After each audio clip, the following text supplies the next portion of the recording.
never corrected me. Right. Right.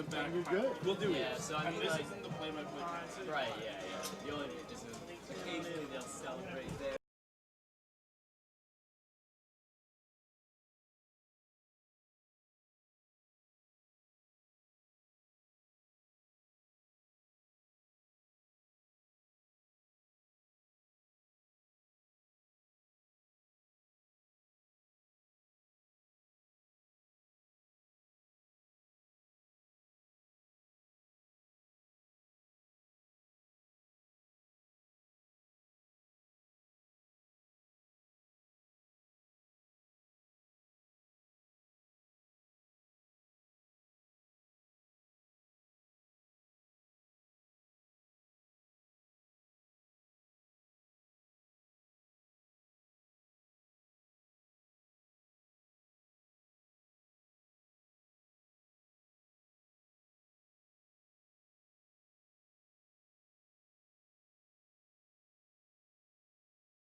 The Tufts Jumbos suffered their first loss of the season last week at Trinity. The Williams Ephs did the same. Now these two second-place teams at 4-1 will meet at Harold O. Zimmern Field to decide the fate of the season. Can the Jumbos get their first title in NESCAC history? This game is going to be a big test to see if that question holds true. Hi, everybody. I'm Trevor Russo on play-by-play, joined by Charlie Driver on color, and we're set to kick off just about in a minute or so. Jumbos have lost, but this is a very crucial game for both teams, both sitting at 4-1, both top of the standings. Only other team that's above them really is Amherst at 5-0. So if the Jumbos or the Ephs want this title, they have to secure a victory today. Yeah, they're going to have to secure a victory here, and then it also comes down to playing Amherst later in the season. Tufts losing to Trinity, that's sort of, a disappointing result, but Trinity is one of the top teams, and they've already got a loss on their slate, so it's really within their power here to come forward and do something. Meanwhile, Williams, sort of the surprise team in the NESCAC this season, even more surprising necessarily than the Jumbos, who we weren't expecting to be this good. And a lot of that has been due to the success of sophomore quarterback Bobby Maymarin, as well as the running attack. They're just tearing it up on the ground. That's going to be one of the keys to the game. O.J. Armstrong receives at the 2. He's running past. He's broken a tackle, and he is going to be set down at around the 27-yard line. Good return by O.J. Armstrong, the sophomore. Yeah, and special teams have been really one of the strengths for the Jumbos this week. They got a blocked extra point attempt last week from Tim Preston, but also returns were really getting them in field position the whole game. O.J. Armstrong has a very good return average, over 30 yards. It's between 20 and 30 yards, I think. And Robert Jones opened that game and got the Jumbos in scoring position thanks to a 33-yard kickoff return on that first drive. So now starting in good field position, it's going to be up to Ryan McDonald and co. to get this game rolling. Yeah, 1st and 10 from the 30-yard line. McDonald takes the snap and hands off to, I think that was Mike Pedrini, although I'm not sure. Anyways, he was stuffed for a 2-yard gain here. That's going to be Borelli, actually. Borelli, okay. And that's sort of the way they've been going. It's running back by committee here, and Savetti has gone on the record. Our fellow JumboCaster Brad interviewed him, and he was talking about how this is going to be a running back by committee the whole season, even if one of these players has a breakout, because they're all so good. Low snap here, handoff to Borelli in the shotgun. He breaks a tackle down and around the 37-yard line, but there's a flag on the play, so we're going to see what that is. Yeah, and that flag is coming from around the linebacker spot, so I'm not sure what that be. Looks like it's going to be against the Jumbos, probably a holding call. Yeah, holding. Yeah, and that's on Tim Reitzenstein, yeah, senior from Willingboro, New Jersey. First team all NESCAC last year, Reitzenstein, so one of the Jumbo's best offensive weapons. Not a great start from him here. Yeah, and also one of the keys to this game that we were discussing before is the Jumbo's ability to sort of run up the middle. This 3-4 defense from Williams is very good at stopping the run. They've been very stingy, and the Jumbos make it on the ground. 2nd and 18, throw in the flat to Borelli. Again, not going to get much, only about a gain of 1. That actually might go for no gain. So, and that's a beautiful stop from the defensive back Edward Manzella, the sophomore from Allentown, Pennsylvania. It looked like Borelli had broken free there as Manzella sort of slipped down, but he managed to grab him by the ankles and bring him to the earth and stop what could have been a first down if he had broken free. Yeah, so that's a 1-yard gain to Borelli in the flat. So it's going to be 3rd and 17 from the Jumbo's 28-yard line. Donald in the shotgun, under pressure. Escapes the rush. No, he doesn't. That's a sack by number 43, Desi O'Mahony, the linebacker out of Cambridge, Mass. And the Jumbos are going to have to bring out LaPiana to punt. Yeah, and Ryan McDonald there, you can probably see him. He's limping off the field. He's aggravated that ankle injury that's been plaguing him over the last 2 weeks. He picked that up against Bowdoin, and he only played part of that Bowdoin game. Managed to rack up a lot of yards against a sort of weak Bowdoin team, one of the worst in the NESCAC. But he was sort of hobbling, you said, Trevor, during the Trinity game last week. Yeah, he was getting beaten up the entire day at Trinity. A wonder he stayed on the field the entire game. And he got taken down right by the ankle there as Alex LaPiana gives that a low punt. Not a great punt from LaPiana, and Jumbos are going to touch that down at the 44-yard line, their own yard line. So La Piana fails to flip the field. It's about That's a 27-yard punt there, which is not the sort of average that you're going to unless you're trying to pin them badly. La Piana's had a pretty good year at the punting position, a 36.8 average. But now you give sophomore quarterback and rookie of the year from last year, Bobby Mameron, a chance in opposing territory. And he's a very mobile quarterback. What you're going to want to watch for is a spy here on him. Pass to... That's out to number 5. That's McCullough. Ethan McCullough, actually listed as a cornerback on the Williams roster. Good gain there of about... it's about 5. Yeah, gain of 6 actually on the play, so 2nd and 4. And he's actually not received any carries this year. This is his first action in the backfield. TJ Dozier, who's been the leading rusher for Williams, out with an injury, it looks like, in this game. So Ethan McCulloch sort of stepping up to the running back position. That's going to be a read option, and Bobby Mameron is going to run for the first down. Great gain there. Excellent play design. Had the Jumbos fooled, and he carries for about at least 10 yards. Ball is spotted at the 28-yard line with 11:54 to go in the first quarter. And with Dozier out, Mameron is the top rusher for this team. He's got 311 yards on the season. He's going to go up over 320 on that carry, but he's a mobile quarterback, similar in a way to Ryan McDonald on the tough side. And this is a quarterback who can beat you with his arm and with his legs, and that's something the Jumbos are going to have to plan for today. Yeah, now it's Carter Begel in the shotgun here. Handoff here to Begel. He's going to break one tackle. La Piana brings him down, though. Great tackle around the ankles for La Piana. That's a beautiful play by the senior tri-captain and triplet, Alex La Piana. Excuse me. 3-yard gain there by Begel. Could have been a lot more. Yeah, just dived down, got him by the ankles. That's an incredibly tough tackle to make, and also very bold to dive like that. 2nd and 7 here.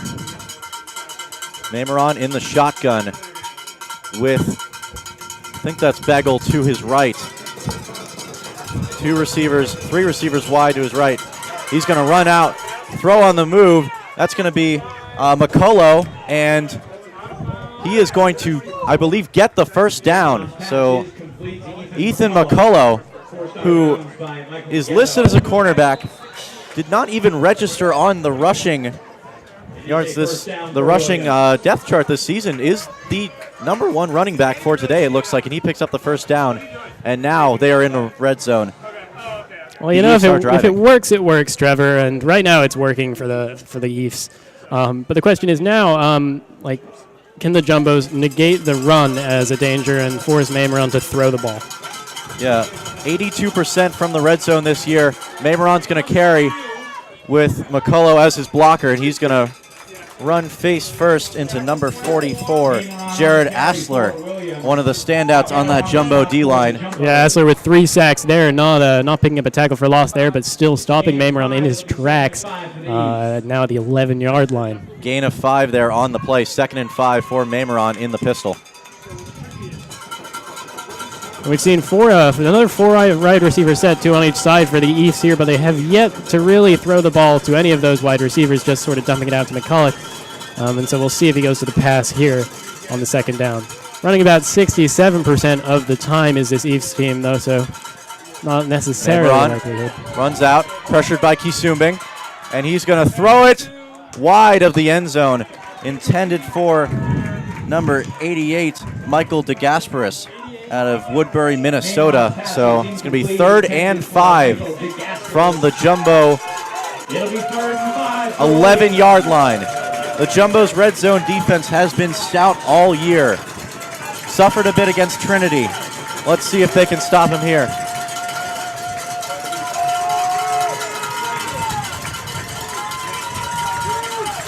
Four wide receivers. 3 on the far side. This is another, even after losing a lot of seniors, to step up again. Mameron pressured by Greg Holt. He escapes. Kisumbing on the rush. Throws deep, and that's going to be a defensive pass interference call, and the Jumbos can't believe it. That looks like a very, very questionable call because that pass was completely uncatchable. Yeah, I didn't see a lot there. I think it was sort of a shove in the back from the Jumbo's defensive back. But the fact of the matter is that pass, because of that blitz from the Jumbos, was nowhere near the receiver, and that's not a situation in which you want to call defensive pass interference. And parents here, Parents Weekend at Tufts University, are really giving it to the refs. We're waiting for the call, though.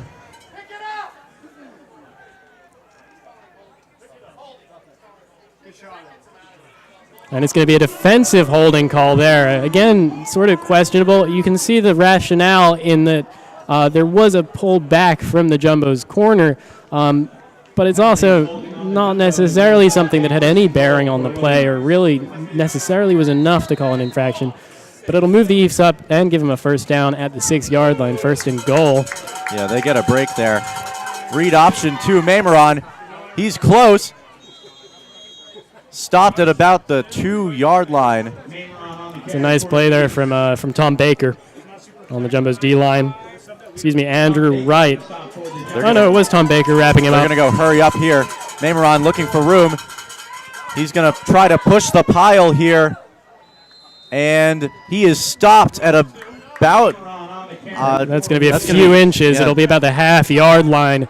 Sort of became a little bit of a tug of war, and the Jumbos held just enough, but a big third and goal from the half-yard line now.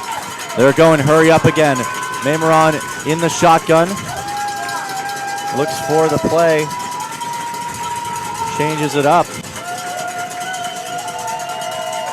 Motion here by 31, Justin Burke. And Mameron is going to be stopped. That is absolutely huge from the Jumbos. Getting in his Alex Lapiano, giving some help to Tom Baker. And Mameron just gets stopped completely. Oh, but they're going for it here. You have to. Mameron again. And full time unlucky. He's going to be short. The Jumbos D-line, wow, huge plays from them there. Yeah, no, they just got in there and just bottled him up. No, he's called a touchdown. Oh, no. All right, and that's a 1-yard touchdown run for Bobby Mameron. His season. Jumbo parents are stunned here. I guess I got a little bit overexcited. They ruled that he broke the plane there before getting pushed back, and sort of could have gone either way, and maybe a little unlucky for the Jumbos, but they showed defensive mettle there, stopping Mameron for no gain, essentially on 4 consecutive. Was just simply too much, and now it's 7-0 for the Ephs with 7:50 to go in the first quarter. And it's an interesting set of play calls there for the Ephs as well, going back to Mameron again and again and again, even though the result never really drastically changed. They did try for a few passes when they were in the mid-range, but they were sort of telegraphing it as QB runs each time they were in that first that goal-to-go situation from the 1. And the Jumbos didn't give anything, and so maybe if we get in that situation again, look for a different result. Maybe a handoff to Bagel could be a decent opportunity or a decent thing to try, because when you sort of just go to the same play again and again and again, it becomes easier and easier for a defense to plan against that. Well, we saw that in the Wesleyan game where the Jumbos were able to hold firm, as the kickoff by Shrivestein is going to be considered, then need by O.J. Armstrong in the end zone. So this drive is going to start at the 25 for the Jumbos.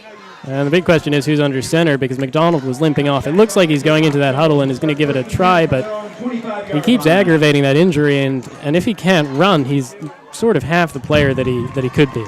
Yeah, second in the NESCAC this year in passing, but Jumbo fans who have followed the team for years know that McDonald really thrives when he's able to run and get that read option going. And the passing has been sort of the silver lining of this season, and sort of what's helped the Jumbos get into this position of being tied for second in the NESCAC 5 games in, and beating teams that they wouldn't necessarily beat last year. And it's because Ryan McDonald has been actually airing the ball out. I think he's 3rd or 4th in the NESCAC in passing yards, which, given what we saw last year with a lot of silly mistakes, is surprising. McDonald, pass complete to Dan DeLeon at about the 33-yard line, so a pickup of 8 there. Good start there for the Jumbos, and it looks like Ryan McDonald is going to limp off to the sideline. It's a gain of 8 for the Jumbos. It'll be 2nd and 2. Yeah, we're going to see what happens here. Yeah. who's going to come out under backup center. quarterback, of course, is senior Ryan Hagfeld. And it looks like they're just going to go Wildcat formation with Pedrini and Borelli in the backfield. Yeah, this may just be designed. Pedrini takes the handoff, makes a man miss, and rushes for the first down up to the 39-yard line. Gain of about 6 there on the play. Well, I mean, maybe you don't need a quarterback, Trevor, because if Mike Pedrini seems pretty adept at handing that ball off and didn't seem to lose anything on that design run play from Pedrini. Yeah, they're going to keep Pedrini out there, so it looks like Pedrini is going to be taking snaps for the foreseeable future here. Borelli now under center. He calls for the ball, takes it himself. Borelli is going to get about 4.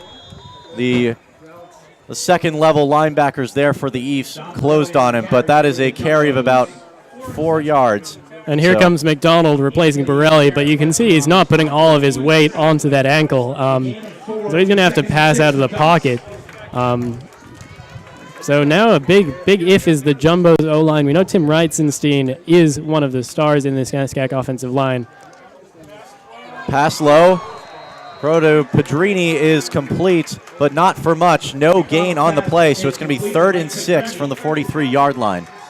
And it looked like sort of a screen just trying to dump it off to Pedrini and get him running yards after the catch, but that was completely read by the linebackers for the Williams team, and that's one of the strongest linebacker combinations and one of the deepest since it's a 3-4 style in this league. You're led by T.J. Rothman, who is Defensive Player of the Week in Week 3 and one of the stars in the NASCAC. McDonald passing the flat to Armstrong. He's got room. He's running, and he's shoved out of bounds at about the 36-yard line. O.J. Armstrong flashing his speed, picking up the first down, and making people miss. O.J. Armstrong is going to be the backbone of this offense going forward after McDonald graduates and after you lose a lot of these pass catchers like Jack Dolan and Dan DeLeon. He has so much speed. He's the Tyreek Hill of this team. He is the fastest player on the field, and he shows that there running from the backfield and picking up big yardage. 1st and 10 from the 35. McDonald, pass incomplete. Fans are calling for a hold on, I didn't see who was covering there, but the pass was intended for Frank Roche. That was coverage from Luca Puzzi, the safety, and I think you could have called it there, but I don't think there was necessarily enough that it could have gone as DPI. It was completely catchable and more of a drop than an interference. Yeah, good no call there by the refs. 5 minutes left now in this first quarter. McDonald in the shotgun. Fullback in front, hands off to Pedrini. Pedrini is not going to get much. Wrapped up there by number 17, Jarrett Wesner, the linebacker who leads the team in tackles, tied with T.J. Rothman with 42. Yeah, and it's those two. It's Rothman and Wiesner are in a position to basically stop any Jumbo's rushing attack up the middle. And when you take out up the middle, these are not Pedrini and Borelli generally are best when running up the gut and getting some sort of hole from their offensive line. But when you have a linebacker core, they can just stop you after a gain of 2. 3rd and 9. McDonald deep to Donahue. It's complete. Donahue using that big body and those long arms to corral the pass down to the 9-yard line. The Jumbos are in the red zone. Great touch there from McDonald. Great completion to Donahue. Yeah, and it's really just a perfect pass. Donahue is there. It's where he should be. He has his body to McDonald, and McDonald just puts it right on target, right into that pocket. And the Jumbos are going to go back into their 2-back set here with Borelli in the shotgun, Pedrini to his left. They're using a lot of that out of this formation. Borelli, 1 passing completion on the year. Borelli takes it himself, flips to Pedrini, and he's going to pick up a ton of yards. Down to about the 3-yard line there. And that's 6-yard carry there by Borelli and then Pedrini. Yeah, Borelli really makes that play, though. Pedrini was able to pick up those yardage because Borelli, while going down and taking a linebacker out of the position, out of the play in the process, was able to dump it off accurately enough to Pedrini for him to just keep running without changing up anything. still in the two-back set, as we're going to have to call it. We're probably going to be seeing a lot of this. This is clearly something that Coach Jay Savetti has worked on with these players, knowing the injury to McDonald, as he was very banged up during the Trinity game. Telegraphing a run here. 2nd and goal. Borelli tries to bump outside, and he's in for the touchdown! Dom Borelli rushes 3 yards for the score. Jumbo's got all the blockers on the field, made it seem like they were just going to try and punch it up the middle, almost a sort of goal line formation. And there's a foul on the defense, so this touchdown is going to stand, and it'll be 6-7. Dominic Borelli showing off some speed to get to the outside. Jumbo blocking holds up, and a really nice touchdown there from the senior history major. Alswanger on for the PAT. He's been good after a shaky start to the season. 15 for 19 on them this year. Yeah, most of those misses came in the early part of the season. Ball is spotted, the kick is up, and the kick is good. So it is tied at 7 with 3:11 to go. Dom Borelli, his 2nd rushing touchdown of the year.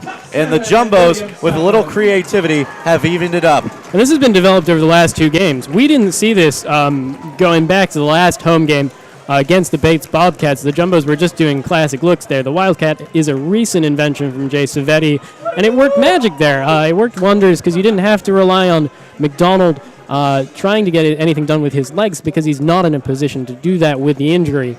So instead, you bring that dynamism in with Borelli and Pedrini, and really Williams just didn't have an answer for it there. Well, also, this didn't show up film. I spent my Saturday last week watching the entirety of the Trinity Tufts game, and they never debuted this look once in that game. So this is clearly something that was game planned this week. And Williams, let's see if they are able to react to that, as Alswanger set to kick off.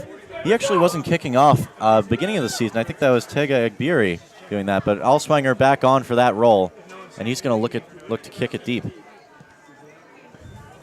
Ball is up. It's a booming kick, but it is out of bounds. Big mistake there from Alswanger.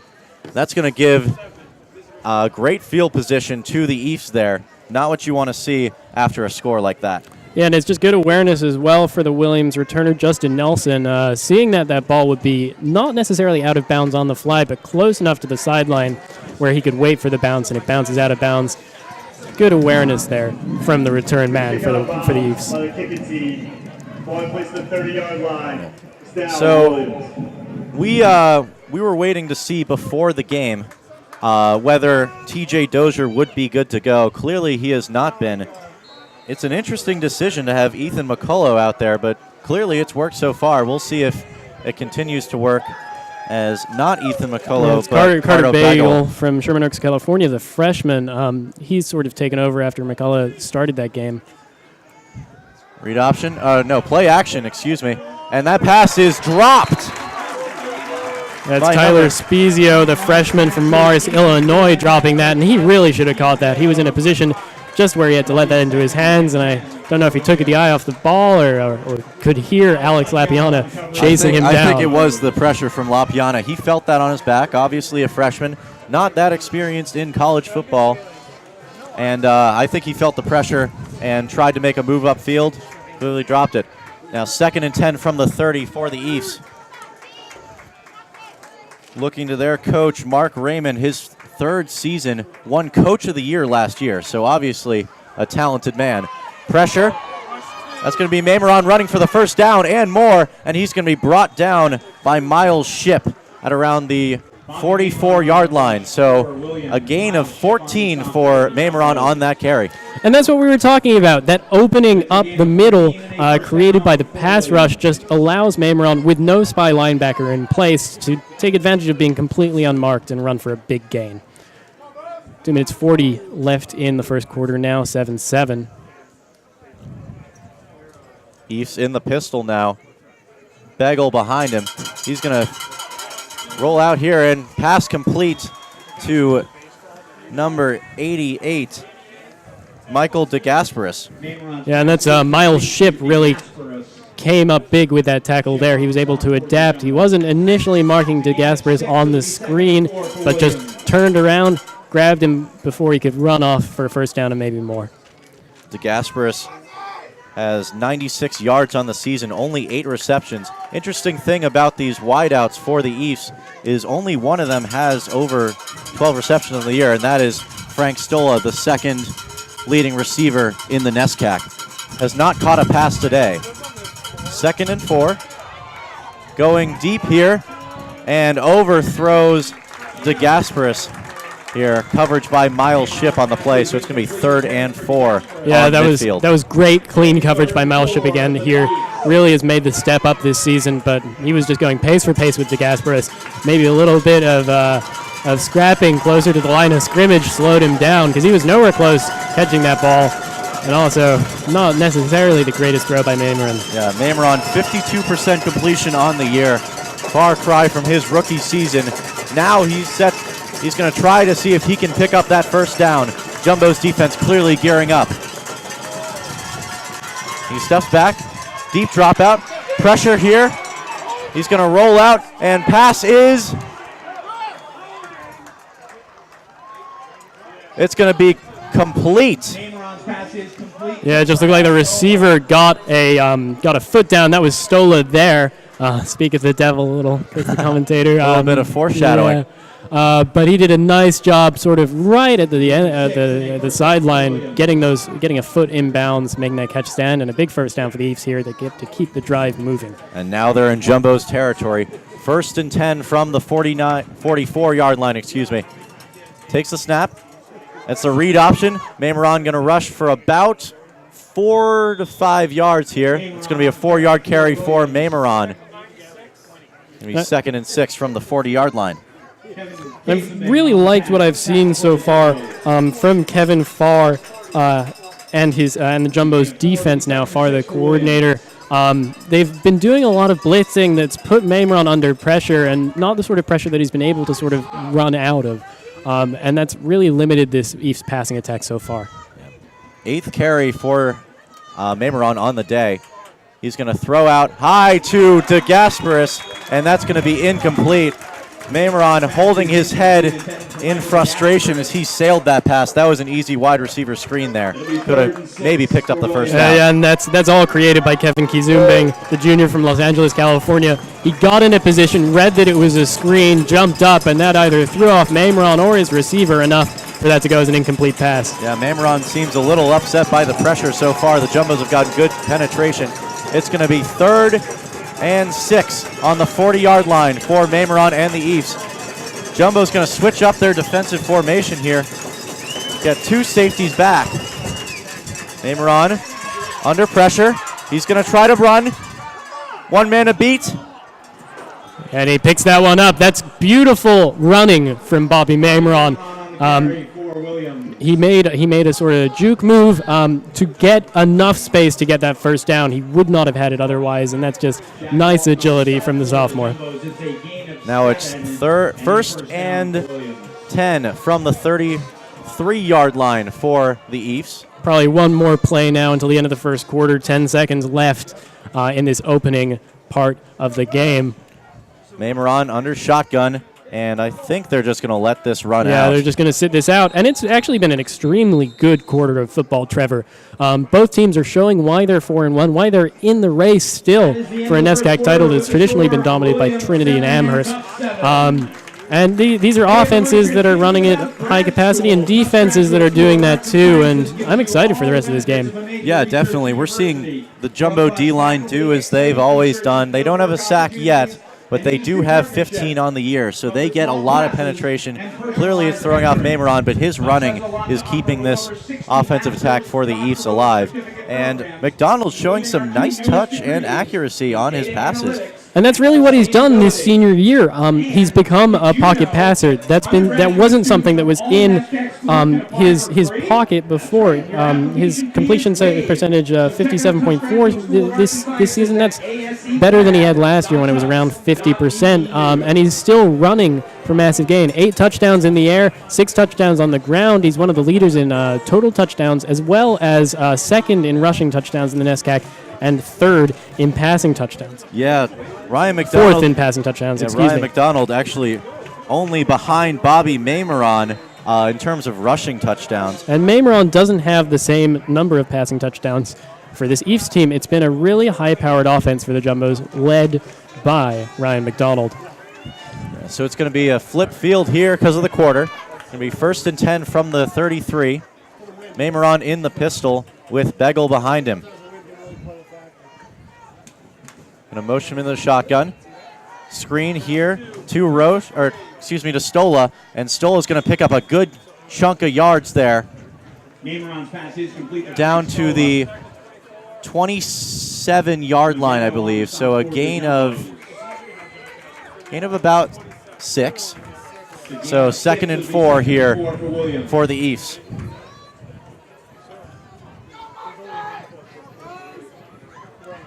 Williams is playing a little conservatively in this passing attack, a little wary of the Jumbo's extremely highly ranked defenses, one of the best in the NESCAP.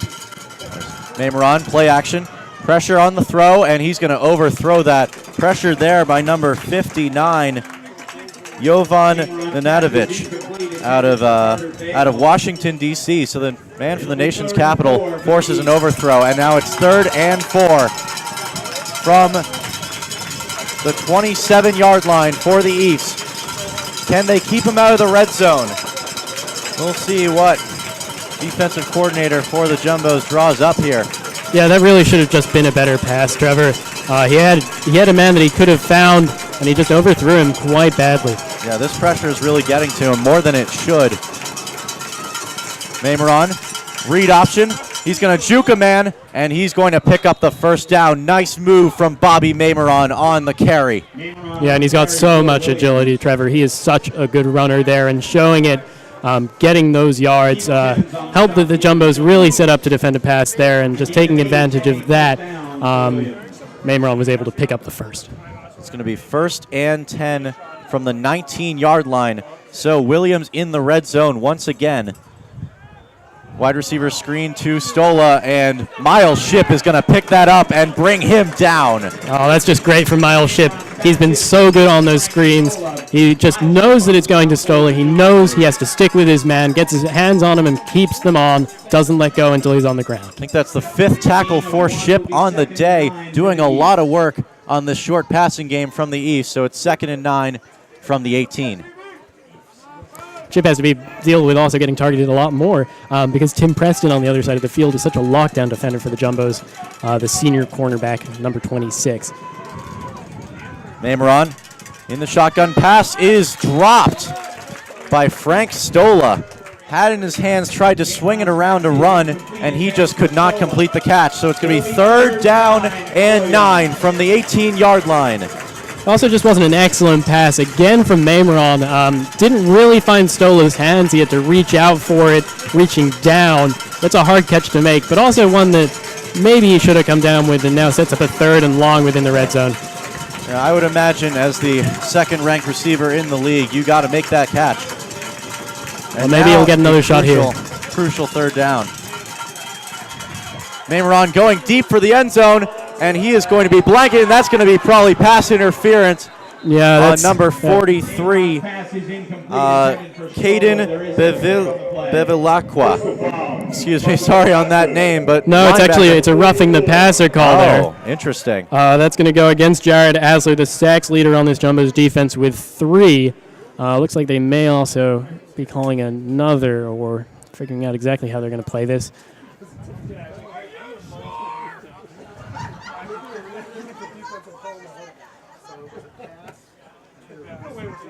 A little confusion. Still waiting on the call. Looks like Coach Mark Raymond's going to come out and ask. Yeah, so there are 2 fouls. There's roughing the passer and defensive pass interference. They're going to take the pass interference there. Now that makes a lot more sense, doesn't it, Trevor? It does. It's not a spot foul like in the NFL, but that's still going to give them the 1st down. And that's a silly foul, too. You really didn't need to make that happen from Belacqua. That's probably an incorrect pronunciation. Excuse me. Bevilacqua from Newport Beach, California, the senior. And that sets them up 1st and goal from the 3 now. Let's see if they repeat what they were doing earlier, which is just Maymeron, run. Yeah, well, he's got a lot of touchdowns on the year for a reason. He's going to hand it off here to Begel, and Begel is in for the touchdown. Great play design there. Fooled him on the run. Someone actually tackled Mameron. That's what happens. Begel got in for the score. That's what happens when you spend so much time establishing that you're going to run it with Mameron, and that Mameron is someone you have to respect. They have to go with him, and they drew a defender, and that opened enough space for Begel to dash into the end zone and score the second touchdown of the day for Williams, who are getting it done as we expected on the ground. Yeah, first touchdown of his career, Begel, as that's going to be Schreibstein knocking through the extra point, and now it's going to be a 14-7 lead for the Ephs with 12:58 to go in the half. And that shouldn't happen. That is completely created by that defensive penalty. That defensive pass interference essentially took what would have been a field goal if they could have gotten that stop and turned it into a touchdown for the Ephs. And that's a silly defensive mistake from a Jumbo's defensive unit that has been playing extraordinarily well in this game. And the fact that the Ephs are leading doesn't necessarily reflect how staunch a performance it's been, especially in pass coverage. Yeah, especially being able to blanket Stola, for most of this game. He's had a couple of targets on that drive, but for the most part, he hasn't really been beating the Jumbos. It's really been that rushing attack and just sort of poor play from the Jumbos. And, of course, the rushing ability of Bobby Mameron to pick up yards. If the Jumbos can make a defensive adjustment that takes Mameron's rushing out of this game, the Ephs won't be able to do anything. But that's a big if, because as we've seen, Mameron is a fiend running the ball, and that's a terrible decision by the Jumbos. That is an awful decision. That was Robert Jones picking up grabbing the ball there. That was a ball that was either going to go out of bounds or be a touchback. Well, you know what's interesting to me is, you should have let that go out of bounds, but the NESCAC instituted this new rule where essentially if you fair catch it inside the 25-yard line anywhere, you automatically get a touchback. So it would have probably been difficult to do there, but would have gotten them to the 25, unlike where they are now on their own 14-yard line. So not great field position to start this drive for the Jumbos. McDonald takes it himself, runs up the gut for about 3. He's going to try for 4, but he's not going to get that extra yard by just putting the ball a yard forward. Tried to sell it well, but well, I wouldn't say well. Well, he tried to sell it. Charlie, you're the actor, so I'll leave that to you. No, they're the econ majors. That's their job. Most of this team working in finance after the year, if you look through your program, if you're watching at the stadium, you'll see a lot of these guys already have jobs lined up who are slated to be graduating seniors, which is a little better than I've done. 2nd and 6 from the 30, from the 18-yard line. That's going to be defensive pass interference. Pass intended there. That's for Frank Roche. That's a silly mistake from the Williams defense, because Roche was not going to catch that ball whether or not the defensive back had gotten his arm up. But he got his arm up in a way that Roche really couldn't do anything to catch that ball. And that's an easy 15 yards for the Jumbos. Well, it's a defensive holding call, so it'll be a little less, but still not a great mistake there. Well, it goes each way. The Jumbos made a mistake to get them in that field position, and the Ephs sort of pay him back by getting them to maybe where they should have started this drive. And so with 12 minutes and 21 seconds left, it'll be a 1st and 10 from the 28-yard line for the Jumbos. Yeah, so it's like a whole new possession, basically, for the Jumbos, as McDonald is in the shotgun, calling for the ball. He looks up. Deep drop here, and pass complete to Donahue. He's going to fight for more yards. Has a defender on his back, but he just keeps going. And he's down at about the 46, 45-yard line. That is a big man who can move. He gets away from his linebacker, gets open, gets the pass, and then just turns and runs with it. And he's got some speed to get down all the way to the 44-yard line. Screen here for number 13, Dolan. And he's going to pick up 5 on the play. First action for Dolan there. He had over 100 yards last game. He's the number 1 receiver for this Jumbos team, even though he missed 2 games.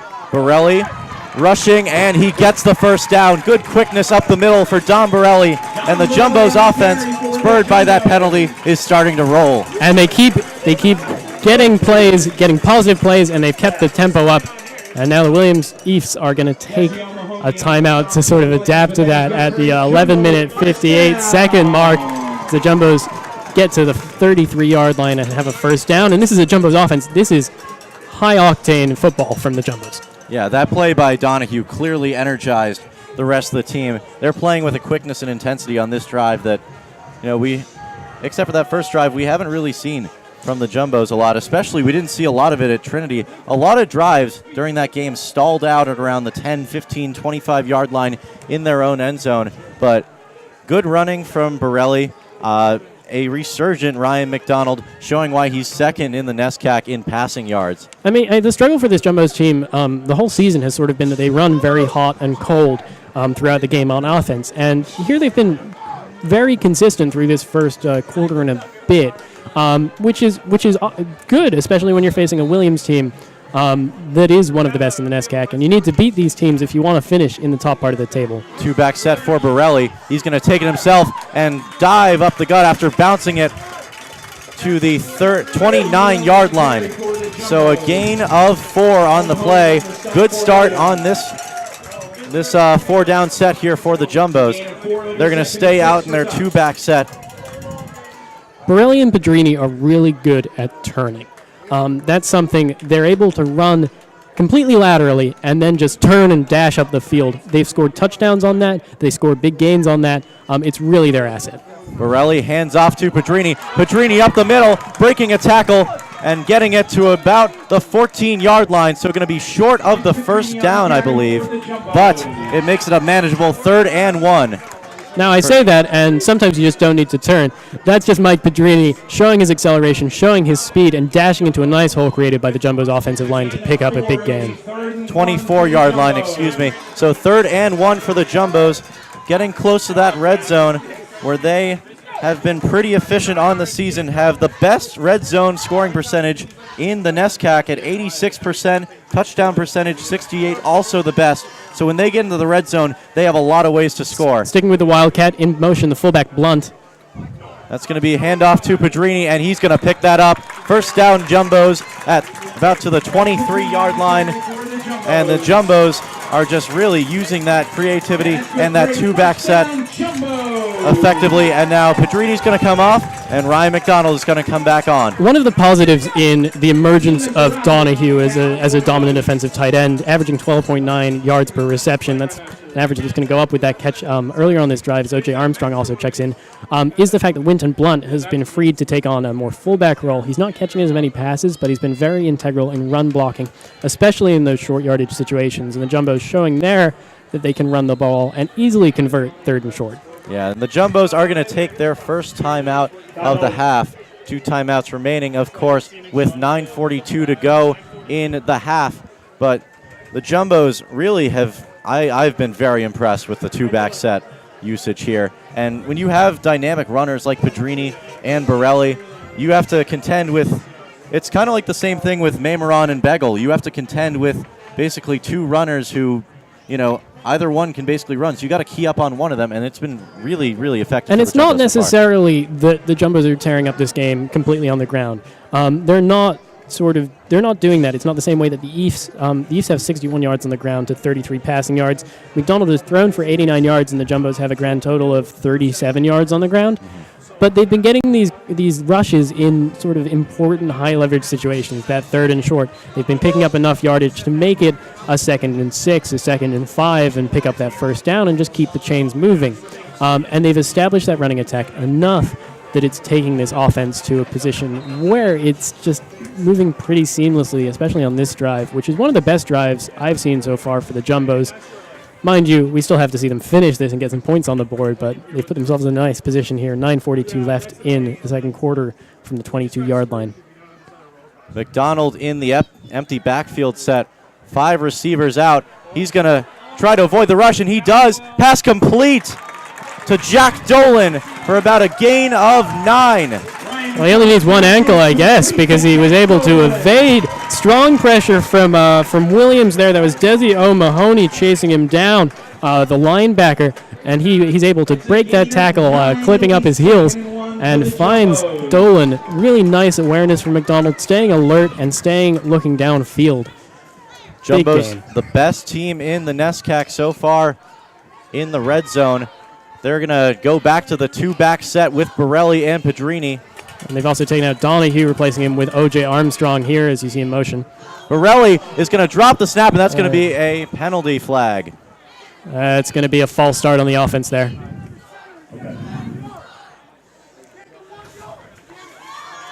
So that'll peg the Jumbos back a little bit, and we'll see McDonald and Donahue come back into this game. Yeah, so that's probably going to make it about a 2nd and 6 for the Jumbos at the 18-yard line here. So still in the red zone, still an opportunity to convert. 2nd and 6. Pedrini in the backfield with McDonald in the shotgun. 3 receivers to the left, 1 to the right. 8 for 9 on the day for McDonald. Really accurate so far. McDonald going to step back, evade the rush, throws deep and out of bounds. Had to sort of threw off his back, off balance there. Yeah, I think there was a moment where Ryan realized that there was nothing going if he could kept running forward, and he just tried to get that ball away.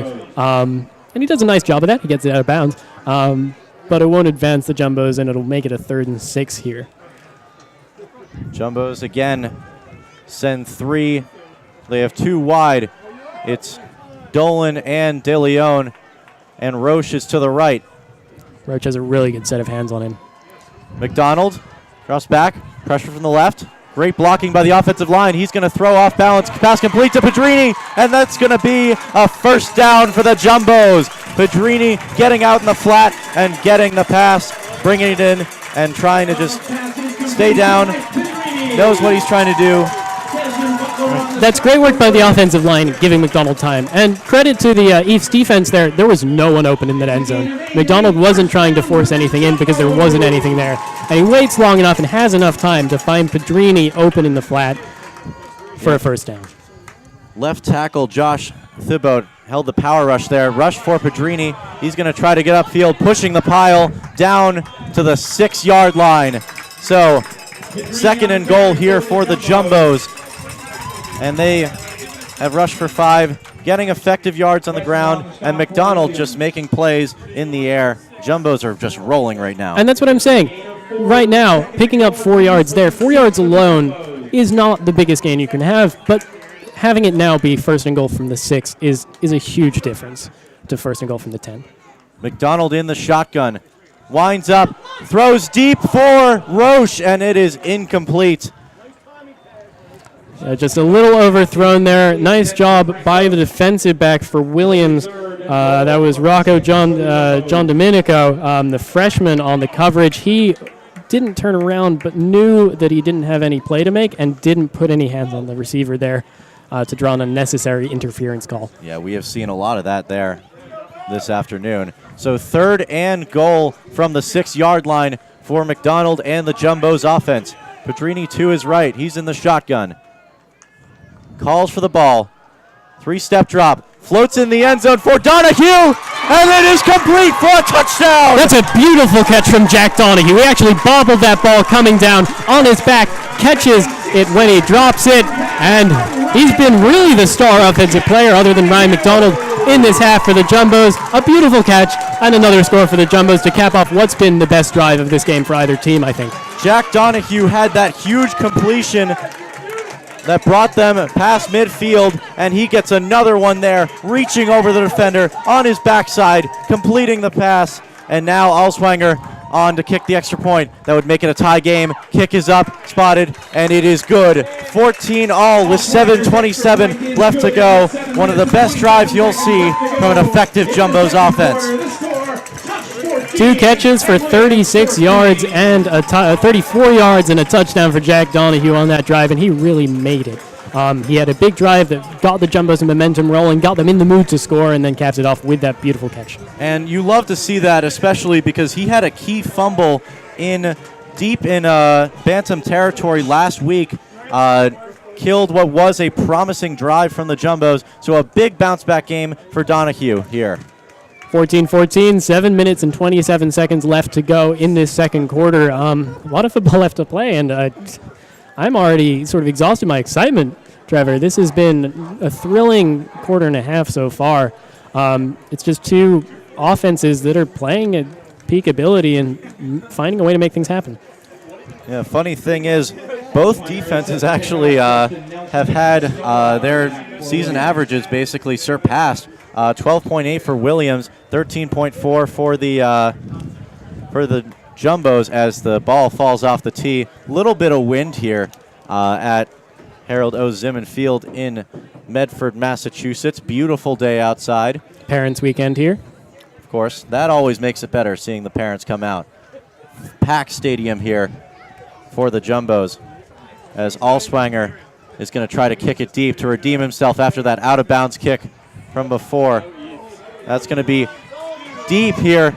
Reception by Justin Nelson, and he is brought down deep in their own territory at the 6-yard line. Excellent play from an excellent special teams unit for the Jumbos. That's going to start them deep in their own territory. Huge special teams tackle there by Stephen Barsky, number 36. And that hasn't really happened much in this game. The two drives, they've started about the 40-yard line and the 30-yard line. First deep in possession drive started by the Ephs offense, as you have Mameron and Begel in the shotgun here. 1st and 10 from the 7, actually. Sun is coming out here. Will it come out on Mameron's passing? Nice line there, and a nice catch by number 31, Justin Burke, second team All-NESCAC last year, sophomore, second leading receiver on this Ephs team, first reception of the day. He's had 127 yards on the year and a touchdown. And it's just a simple play that's executed well. Passes on target, Burke gets out and open, makes the catch. Simple as you like, first down. Yep, 1st and 10 from the 18-yard line for the Ephs. Mameron in the pistol now. He's going to hand it off to Begel, and Begel is going to get a decent gain, about 6 yards there on the carry, so good first down play from the Ephs. Masoma Nwafor was a little unlucky there. Just got in a second too late from the end position. Otherwise could have brought him down for a tackle for loss. 5-yard gain instead, though, for Begel. Only 3rd rush of the game for Bagels. Feels like it's been a lot more, but of course Mameron doing a lot of that rushing today. 3 for 11, decent average. That's going to be carried. Read option by Mameron, and he's going to pick up the first down.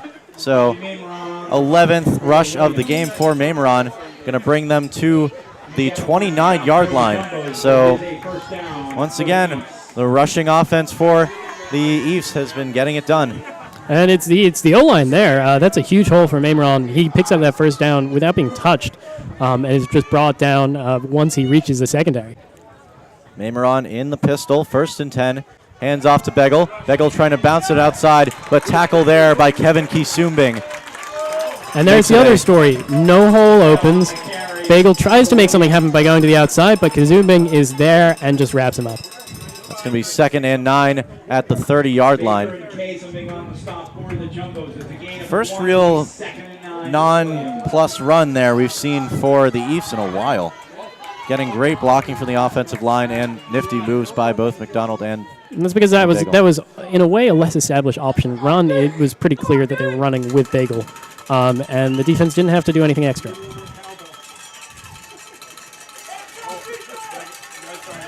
Mameron winds up. Pass is complete to Michael DeGasperis. He's had a lot of targets on the day so far, and that's going to pick up the first down, so the chains are going to move for the Ephs offense. Nice route running from DeGasperis. Found himself in acres of space there. 2 Jumbos defenders in the area, but nowhere close enough to make any sort of play on that ball. 1st and 10 from the 41-yard line. Looking over to the sideline here is Mameron. They're going to motion a couple of receivers actually from the right to the left. 4.5 minutes left in the second quarter. Mameron takes the snap, takes it himself. Big hole, lots of running room. Mameron is still going, and he is brought down by number 15, Robert Jones, but a huge carry there. That's got to be at least 30 yards for Mameron. That's his best option play of the game, easily. that play is made by the fact that he completely sells that Bagel is running that ball. He waits until the last possible moment to pull that ball to himself, by which point the entire Jumbo's defense has moved to the other side of the field, leaving acres of space for Maymeron to use his legs. Maymeron has just been so good at disguising that option today. Now he's going to take it himself. Option play again. Escapes one tackle and is going to be brought out of bounds at the 21-yard line. So a gain of 9 for Maymeron. Again, he's just gashing this Jumbo's offense. He's up to 99 yards on the ground. That long gain of 29 on the previous play. And if the Jumbos can't stop Maymeron running, they won't be able to stop Williams scoring. Maymeron actually with a 3.6 yards per carry on the year, so clearly one of his best days on the ground for Maymeron. That's going to be a big thing to watch after halftime, is how does Savetti and co adapt to that.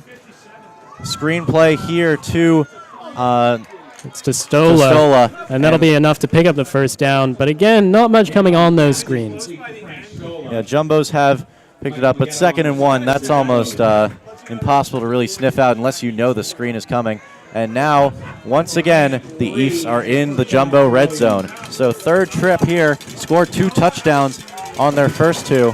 We'll see if the Jumbo's defense, which was really good at the beginning of the season of preventing those red zone conversions, suffered a little against Trinity last year. Time management comes into play here as well. 3 minutes left in this quarter. The Ephs are going to try and drain this clock as much as possible so the Jumbos don't have a chance to respond to whatever points they put on the board here. 2 seconds left on the game clock. Pass is complete to Begel, scooped it out and blasted towards the sideline by Miles Ship. But a gain of 5 on that pass. Actually, it's a gain of 6. That was almost a drop there from Bagel, and just a little miscommunication between he and Maymeron. But it worked out in the end, and they picked up 5. But out of bounds stops the clock. Actually, yeah, so it is a gain of 5 there on the reception by Bagel. 2nd and 5 from the 13-yard line for the Ephs. Maymeron in the pistol. 2 receivers to both sides. He's going to throw it out to Stola. Stola's going to make 2 men miss, and he is going to be shoved out of bounds. But nifty moves from Stola to make something out of nothing there. Yeah, it was just some nice evasive maneuvers from Frank Stola, but still not enough to pick up the first down. So here is a huge moment in this final few minutes. As we tick under 2 minutes, it's going to be 3rd and 2 here from the 10. And a stop here for the Jumbos would really be massive. 3rd and 2. Maymeron in the pistol. Has Bagel behind him. 3 receivers to his right, 1 to his left. Hands off to Bagel, and Bagel's going to pick up the first down, and more. He's in for the touchdown. 2nd touchdown run of the day for Bagel. Yep. That's going to be a 10-yard carry, and they just once again had him fooled. Huge hole for Bagel on the left side. Brings it in for the touchdown. Didn't get touched. Bagel was just ran it in. The Jumbos overcommitted to a possible Maymeron run in the pass defense, and they just opened all the space in the world for Bagel to run out to the left side and stroll into the end zone. Kick for Schreibstein is good once again, so it's going to be 21-14 with 1:37 left to play in the game. Ephs lead by 7. We'll see if the Jumbos can execute a good 2-minute drive here to maybe get something on the board before they head off to halftime to talk about maybe how to stop Bobby Maymeron in this read option attack. Because that's really all that the Williams offense has been. Everything's coming off of the fact that Maymeron can just run at will against the Jumbos. And either he runs or he has to be respected and gets other space to run. But really now the onus is on Ryan McDonald, not necessarily to get it done on his feet, but to throw the ball accurately and get a big drive here to get some points on the board before halftime. At least a field goal. Al Swanger can probably hit it from, if you get it to around the 30-yard line. Yeah, Alswanger 41 long on the season. So maybe the 25 or so is the target here to get Alswanger into field goal range. And this may be a moment to break out O.J. Armstrong and try and run a deep route and hit him in stride. Schreibstein back to kick off to the Jumbos. They've got 3 deep back. One of them's Armstrong, one of them's Robert Jones, and one of them is Xavier Brooks. That's going to be a short kick. Robert Jones has it. He's past the 25, and he's got room to one. One man to beat. He's still going past the 40, and he's down at the 33-yard line. Wow, and a return so good that Trevor hit puberty. Yeah, a lot of voice cracks there, and a lot of broken tackles for Robert Jones on the return. Huge, huge play for the Jumbos there. You know, it's a little easier to hit the 25-yard line when you have an essentially 50-yard return from Robert Jones. Set up a big return in the opening of the Trinity game. Does that again here. Helps by the fact that the wind deadens the ball so he can get a run up into it, and he just runs and doesn't stop. Nice job on the defensive side for special teams from Williams catching up with him. But now the Jumbos are threatening with 1 minute and 29 seconds left to go. Yeah, Shrivestein really slowed him down there. Kept it from being a touchdown. McDonald deep. That's going to be overthrown to Frank Roche. So close to equalizing was McDonald to Roche. And that's going to be 2nd down and 10 from the 32-yard line. That's terribly unlucky for McDonald. That's a good throw. Just one step too far for Frank Roche outside. Just maybe grazed his fingertips a little. But that's a good play call from Savetti. You're in a good position on the field. If you're able to get even anywhere close to the first down marker, you can kick a field goal if you go 3 and out. Worth a shot. McDonald back, rolls out to his left. Not much here. 4 rushers here. And pass is going to be broken up by number 32. 37 actually on that. Edward Manzella. Pass intended for number 13, Jack Dolan. So it's going to be 3rd and 10 from the Jumbos. Don't want to have this stall out after you had such a good return from Robert Jones there on the kick. That's a mix of brilliant secondary play and also a little sort of unawareness from the receiver. If he knew that Manzella was coming, he could have sort of jumped on that ball and maybe sacrificed a little bit of yardage to actually pick up the catch there. But Manzella, great instincts, does a great job from behind his receiver, getting his arm in there and breaking that up. McDonald in the shotgun. Sees pressure from his right, rolls out left, throws off balance, and passes nowhere near. But that's probably going to be roughing the passer on number 49, Jameson DeMarco. The senior from Princeton, New Jersey, with a huge mistake there.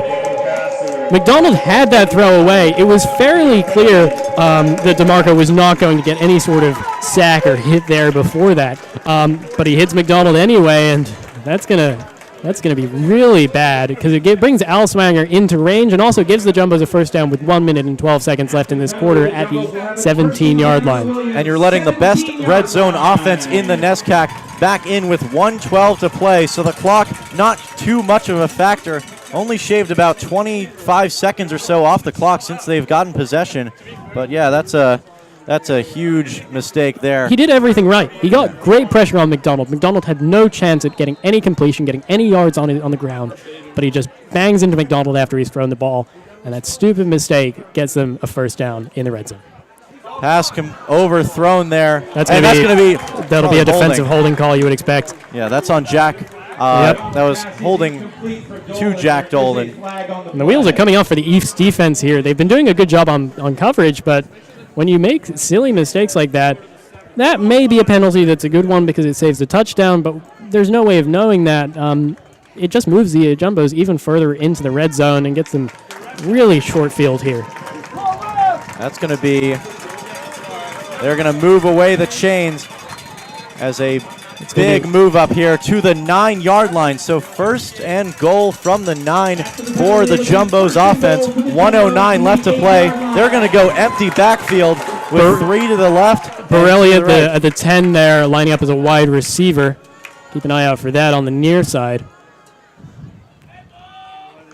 McDonald takes the snap, throws it, and Jack Donahue drops it. It was right in his hands, turned around, just clangs off, and Jack Donahue, that almost was intercepted too. Well, you're very lucky there that was a quick throw because that was thrown quick enough that there were no defensive backs in the end zone because no receivers had gotten there yet. If you wait a few seconds on that play, someone's intercepting it. Yeah, what I meant to say was that could have been an interceptable throw if there was anyone around, as the ball was up in the air for a couple seconds there. McDonald, 2nd down, floats it in for Dan DeLeon. Does he have it? He's fighting with the corner for the ball, and he does! It's a touchdown to Dan DeLeon! 9-yard reception for the senior from Valley Center, California.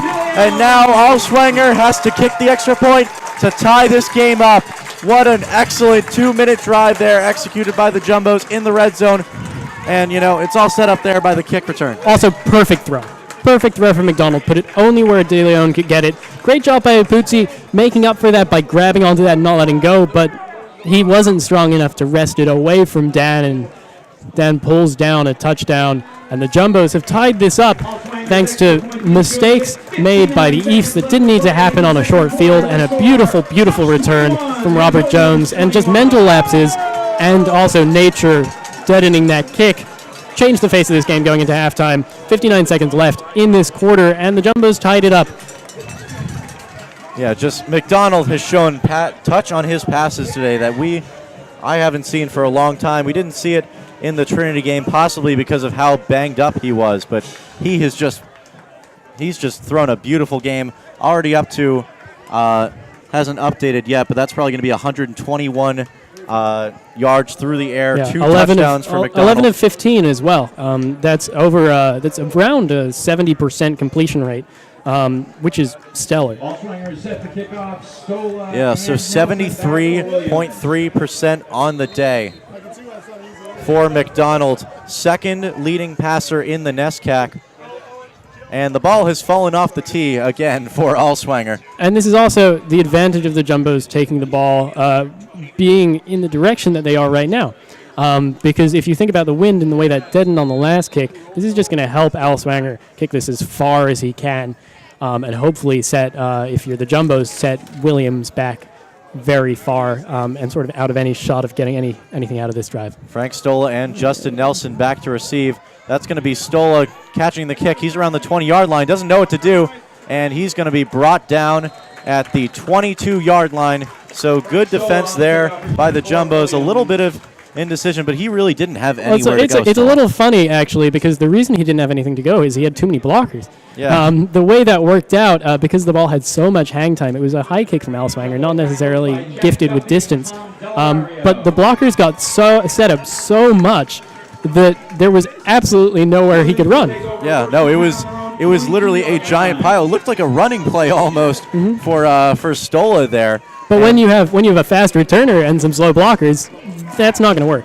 Yeah. You're just going to run into your man, and that's how butt fumbles happen, and you don't want that. Oh, boy. You love to hear that word around these parts in New England. And the Ephs are just going to take a knee. Oh, there's going to be a flag here. It's a delay game on the offense, so it's not going to. You don't like to. I mean, it doesn't matter, but you know, Williams. There might be a little bit in their head as they get a delay of game on a kneel down. Yeah, and that's the Ephs are now 5 for 45 in terms of penalties. Jumbo's only with 1 penalty, or actually, this is actually not updated well. Jumbo's with 4 for 35. Williams, I'm not sure exactly, but very costly penalties. They are one of the most penalized teams in the league. 5.2 penalties per game. That ranks them 8th out of 10 in the NESCAC. And they're almost, I think are they past that today? I think they are past that. Yeah, they currently have 4 for 39. So they're not necessarily at their penalty target, but 4 in the first half. And they've come in big situations, and they've been very negative, and especially the 2 on the last drive. That really enabled the Jumbos to set up that touchdown. 8 seconds left on the game clock, 13 on the total time clock, and that's going to be a third kneel down. Both teams are going to go to halftime tied, and we have just seen 2 teams, 1 through the ground, 1 through the air, a lot of penalties, but an exciting contest, and frankly, I can't wait for the end of halftime to see how these 2 teams adjust to each other's prowess. So we're going to have halftime. It's going to be about 20 minutes, and we will see you after then to break down the first half and what each team needs to do in the second. This charity helps provide programs and services to people whose lives have been impacted by breast cancer. They provide patients with valued information and a community that will support them throughout their cancer journey. The fight against breast cancer is an important cause and one that is close to the hearts of many in our Tufts community. Student Athletic Advisory Committee volunteers will be collecting donations and selling t-shirts and raffle tickets during the game today, all proceeds of which will go to LDVC. We thank you for any and all contributions and for supporting a great cause and organization. And go Jumbos! Oh my god, my voice cracked so bad. I was like, such a good return. That's a great excellent point. No way Lucas Johnson is watching this right now. No point. Oh, and he's always watching.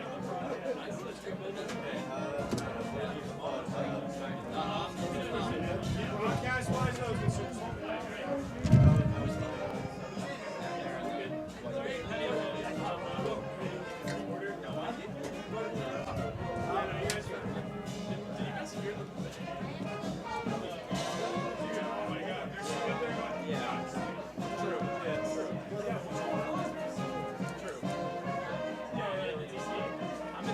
I'm not a dad yet.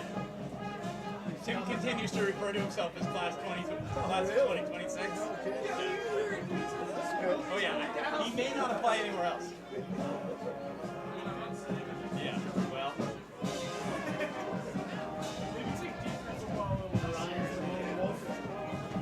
Yeah, Ryan's not going to BU on a hockey scholarship. That's for sure. So, see if he can play hockey. See if he can play D3 hockey.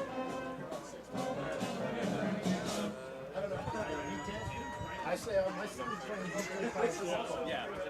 I mean, it's not, I mean, you can play it. I mean, depending Yeah.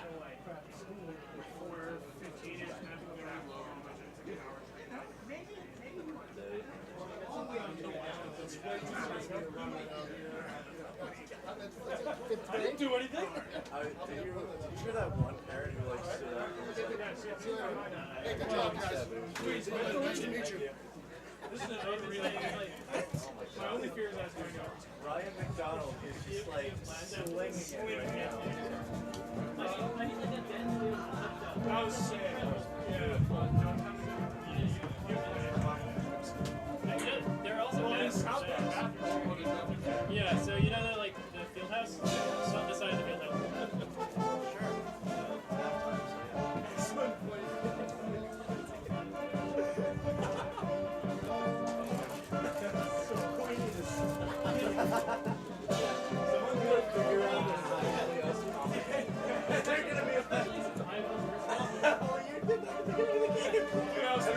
I think commentating like as the JumboCast account and being like, don't watch this broadcast very often. These announcers are killing me.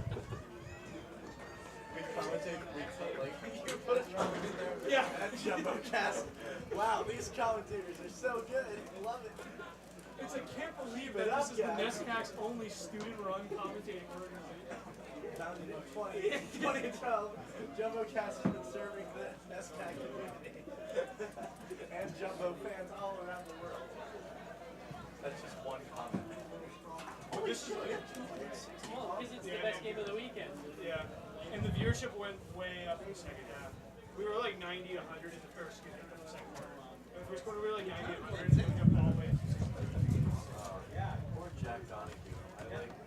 I compliment what a steal that game is having and he drops a pass. And Is he good? he's Like, like the ultimate in dad wear. he wins in London and splitting tight end. Really blowing down full Shockingly, yeah. Really? Talk more about the fullback. Well, we did. We did talk about winning one. He brought up winning one. you guys gotta talk about the Ephs more. Yeah. We've literally been talking about their read options game like 20 to like 50% of the game. You guys have been doing a really good job, though. Although, is it Baker or Bagal? So the pronunciation guys give us two names. One was the back of Baker, one was Ben. Yeah. So is it mainly? Have I been saying it wrong? You were fine. Okay. Oh yeah. So we get it. I still think that he can only pronounce Italian names. It's one of the best comments I've ever received. It's also Timbo. So when Monica was Either thinking Timbo about or it, Timbo. I couldn't wait any longer. yeah, It's a- like a guy from. The salami was called. No, pronunciation is my biggest weakness as a commentator. Remember the Barubi debacle from last year? Yeah, I do. Is that your brother? That's Lucas. Ron came last. So they all came and Shout out to Wante. Shout out 10 for seconds that. when they go. Shout out to Wante. They stood there for like 2 minutes. What a great game. No, I'm trying to get it right. This is Like, kind of how all the right? Wesleyan game went, and then McDonald overthrew everyone and almost threw 3 straight picks. Yeah, I mean, they could just. Yes, we are always Elon's first. It's only I think it's Nice view. I'm up. This is Ron. Hi, Charlie. Hi, Owen. Great to meet you. Very nice Tate's view. still in the. Yeah, no, she can't manage. No, that's a lot of steam. She's done with walking. Okay. This is a hard Yes. really, really hard. You don't feel it, like you don't see it, and then it's just gradually just stops. So you guys have to do this in an open fashion when it's like 20 degrees. Rarely gets Yeah. that cold. Well, It's just last game. yeah, no, sometimes the baseball game is pretty cold, but the early spring, the cross game is sometimes cold in the spring. But Absolute football is points for never effort. It's also the wind isn't bad on this field. It rarely comes directly in. It's where on the baseball field that's just open tunnel. Directly in one all my house. Yeah, I know. I'm lucky that. Yeah, no, it hasn't been doing that recently. President what? Yeah. Yeah. Nobody does. Also, there's free food. There's food everywhere. Yeah. When do you go back? When you start up? You want to go 2 minutes? Yeah, okay, so break down first half.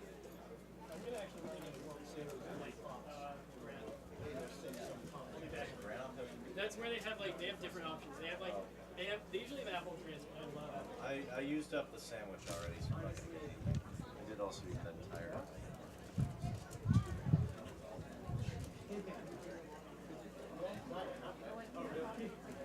Yeah, absolutely.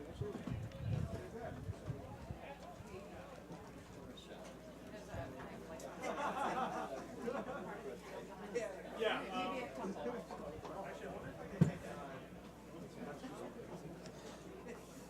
That's my fault.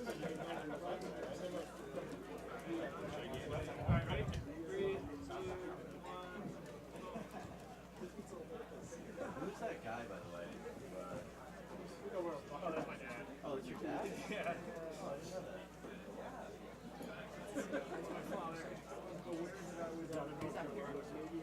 He was, yeah. Does he know how to run this? Because you were like talking fucking. No, but he's like really like interested in what I do, so I see what Yeah. So are you with the? Do we have local press Let's see. here? It's like the. Just football manager? Oh, yeah. There is, but not, yeah, with the webcast. Yeah. Not today. Not that often? Not because it's the Williams game. Sometimes if there gets to the end of the season and there's 2 7-0 teams playing, be someone. There's some local interest? Plus cameraman. So we usually try to have. Oh, gee.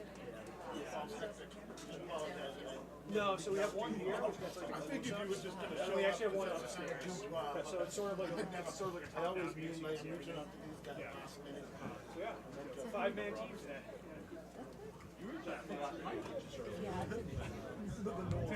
Yeah, so we actually have another setup that's a lot less complicated than this, which you only use I did it is because I got this. But usually, yeah, 4 or 5. That we shoot for. Yeah. Have you ever had it where Yeah. Sometimes we've had to do just like one commentator, solo broadcast, which is a little weird. Usually, like, we're a small club, but a pretty dedicated club. So we really have. Yeah, it's weirdly like rarely ever. Well, I mean, except for the site where we struck off like all games except for what did we do? Baseball. We did like 3 baseball games. Yeah. Is that just because of cost? Yeah, it's How do hard. you decide on the stream? The spring games are weird because they're like Tuesdays and so we usually do like all the weekend games and maybe some late games now. Yeah. So we have to be like, we talked to athletics about which games. Which one's in? Yeah. And then all athletics are real? Yeah, all these. Isn't sailing D1? That's Do we have, I actually think, have no idea. no, I think we actually have D1 sailing. How would you stream that? I don't know. Someone a rowboat. The Wi-Fi. I guess that's what you do. I don't know. I'm not a big boat guy.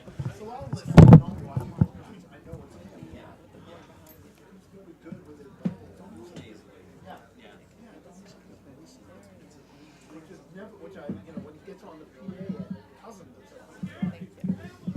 the best. But on the TV, it's almost like it just sounds a little, that sound is a little different.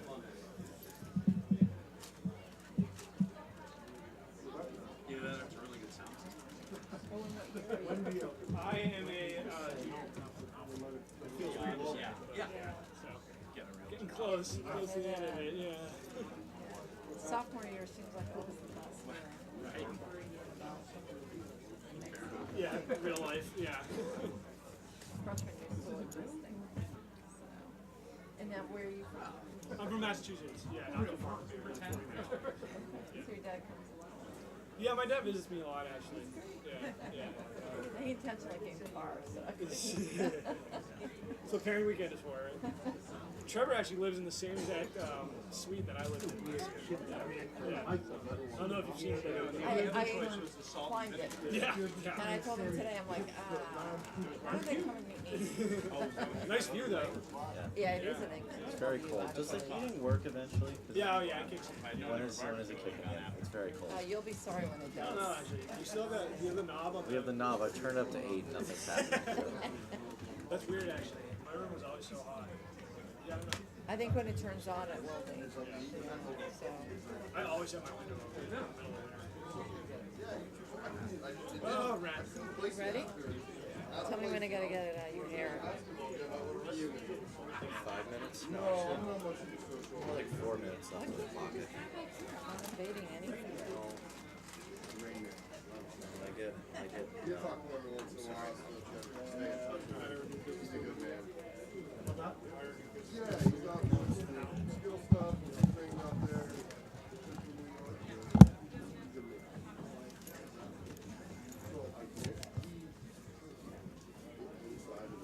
Do you want sushi or do you want steak? Tonight? Yeah. Sushi would be fun. Okay. Yay. And we need to buy one coat. You're not fighting me on it. No.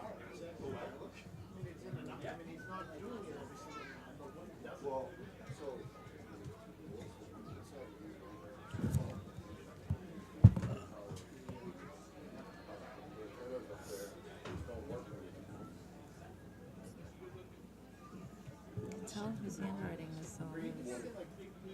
Yeah. This is what I was doing last night. So. Do you take more notes on this stuff than classes? Stop. No, I don't need this one. I don't need this. And then nobody ever, there's enough time that everyone can go. Well,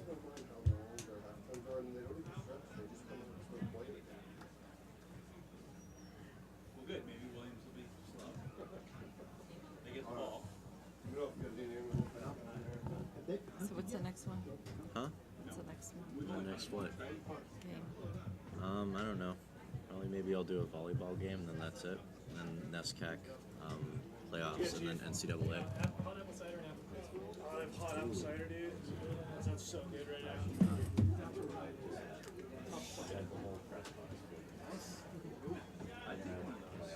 I always take like 4 sips of a Coke. Oh, that's enough. That's why I eat Press box where? That's new. I don't drink soda. The ones that the cross has. This is the only time I drink soda. Yeah, me too. I used to We were all wearing them. There might stare at the soda machine. Nobody was. Well, I'll be you too. I'm sitting in the back. Yeah, they want it. Might have to dig down. Yeah, but you're not telling them to see it. Have him call and I'll do the clock too. New subscriber, baby. How are we gonna broadcast?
This game is tied at 21, a thriller here in Medford as I think it's Somerville, technically, Trevor. oh, is it Somerville? Yeah, I think. Start that over. 21 all.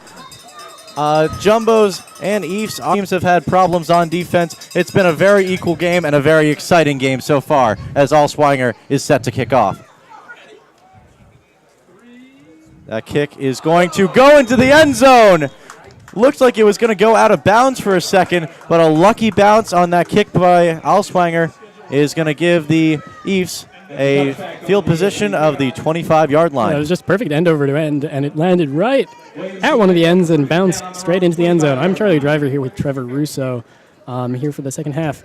And Trevor, I think what we were talking about during halftime is that there are sort of pretty clear things that each team needs to do in this situation. And for this pairing of the Williams offense with the Tufts defense needs to stop Bobby Maymerin on the ground. And Bobby Maymerin needs to get the ball moving in the air and keep moving it with his legs. The passing attack for Williams has been practically non-existent. Maymerin's going to fake the run and then gets that pass complete to Frank Stola, for about 6 yards. So there we had an interesting play design there where you had the Jumbo defense fake the run to Bagel, fake the run to Maymerin, and then the pass complete to Stola there. So I love that design, and I want to see more of that out of the Ephs offense. Stola now 6 for 25 receiving, 2nd and 4. 6 reception today. He's picked up a lot of targets quickly. Mostly for short gain, though. That's the thing. There's been really minimal yards per attempt here. And another screen there to Stola. Stola is going to be wrapped up. Loss of about 1 yard line. That's Nolan Osmo on the stop for the Jumbos, the sophomore from Portland, Oregon. Coming up huge there, reading the screen, and it's easy to read that screen because they've run that screen to Stola now 6 or 7 times in this game. That screen has been very common. And it hasn't gotten anywhere any of these times. Yeah, no, it's been probably the least effective part of the offense today. And the Jumbo's defense just sniffed that out. Great tackle, of course, by Nolan Osmo to get the shifty Stola down on the ground because he can make people miss.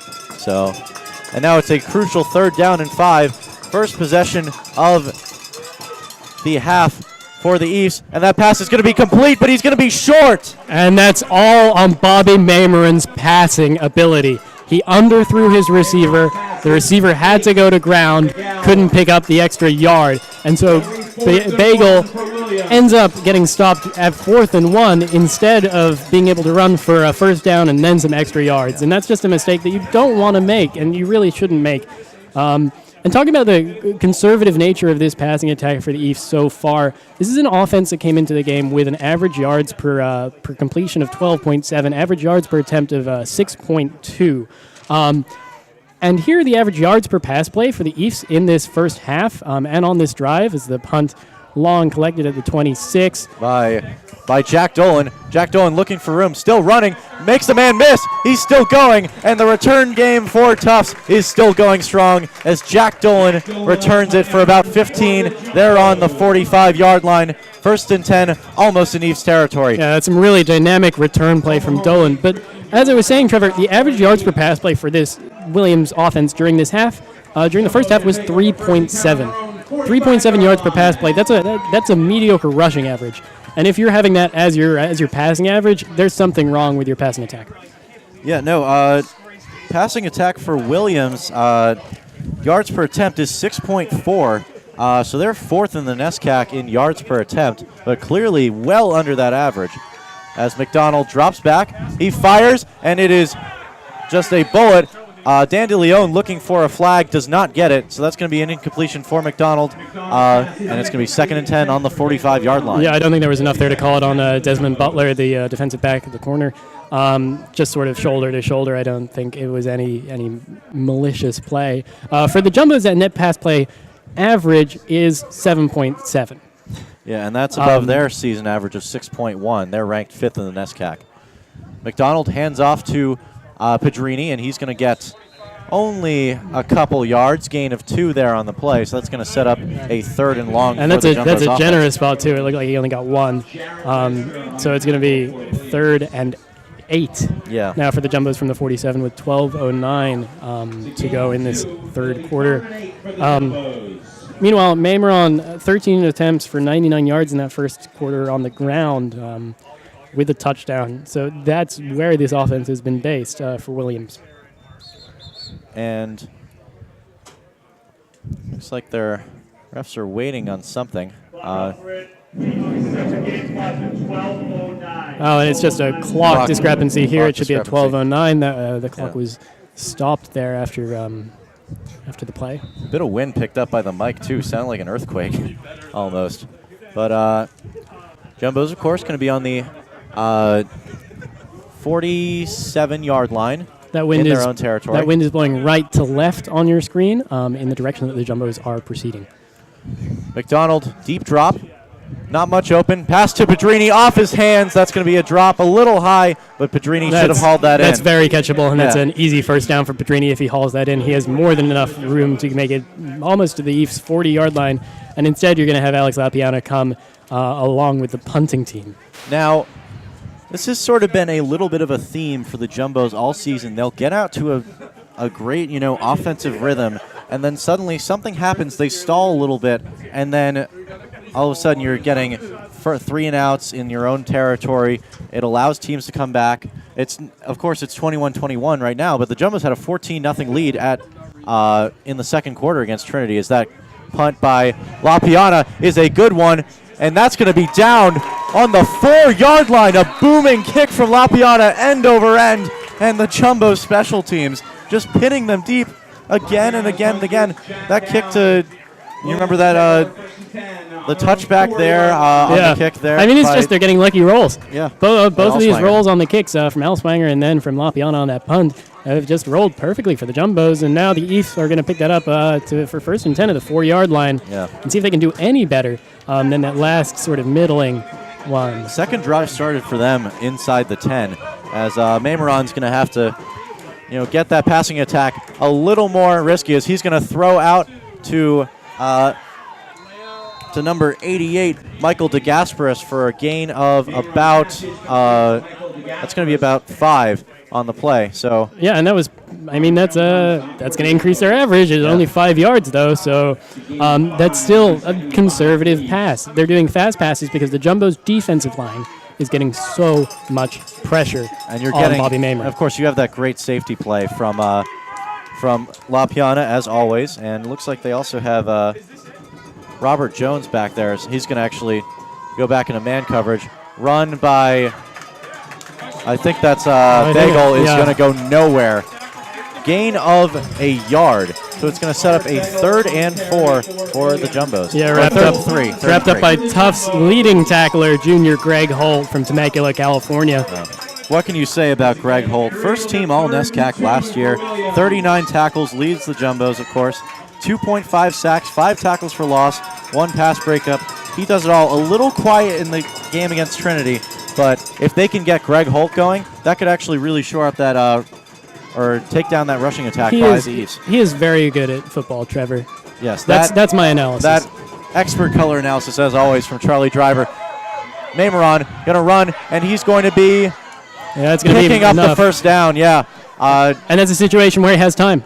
Yeah, the Jumbos couldn't get the pressure that they've been showing each time, and that gives Mameron enough to get a hole to run out of and go through all his reads, find there's nothing there, and adapt rather than having to throw it out of bounds. And also Mameron, of course, showing his ability to pick up yards after contact there. Push the pile a little bit, too, as Bagel is going to make one man miss, and he's going to be wrapped up, and that's a fumble! And that's going to be recovered by the Jumbos. Greg Holt forcing the fumble! Charlie Bagel has had a good day on the ground, but that was not a good carry. And the Jumbos are going to have it in the red zone. A huge, huge mistake by the Ephs and Bagel. And now the Jumbos have a chance to take the lead. And that's recovered by Nolan Osmo there. It's just careless ball possession by Bagel. Gets the ball punched out by Greg Holt. No question that he was up. He was on his feet, and it just loops out, and Osmo dives on it first. And the Jumbos have a chance to take the lead in this game with a little under 10 minutes left in the third quarter. That's brutal. First forced fumble of the year for Greg Holt. That's going to be a 1st and 10 on the 13-yard line. Screen to Borelli. Borelli's going to throw it into the end zone, and it's a touchdown! What a play Jack Dolan on the reception.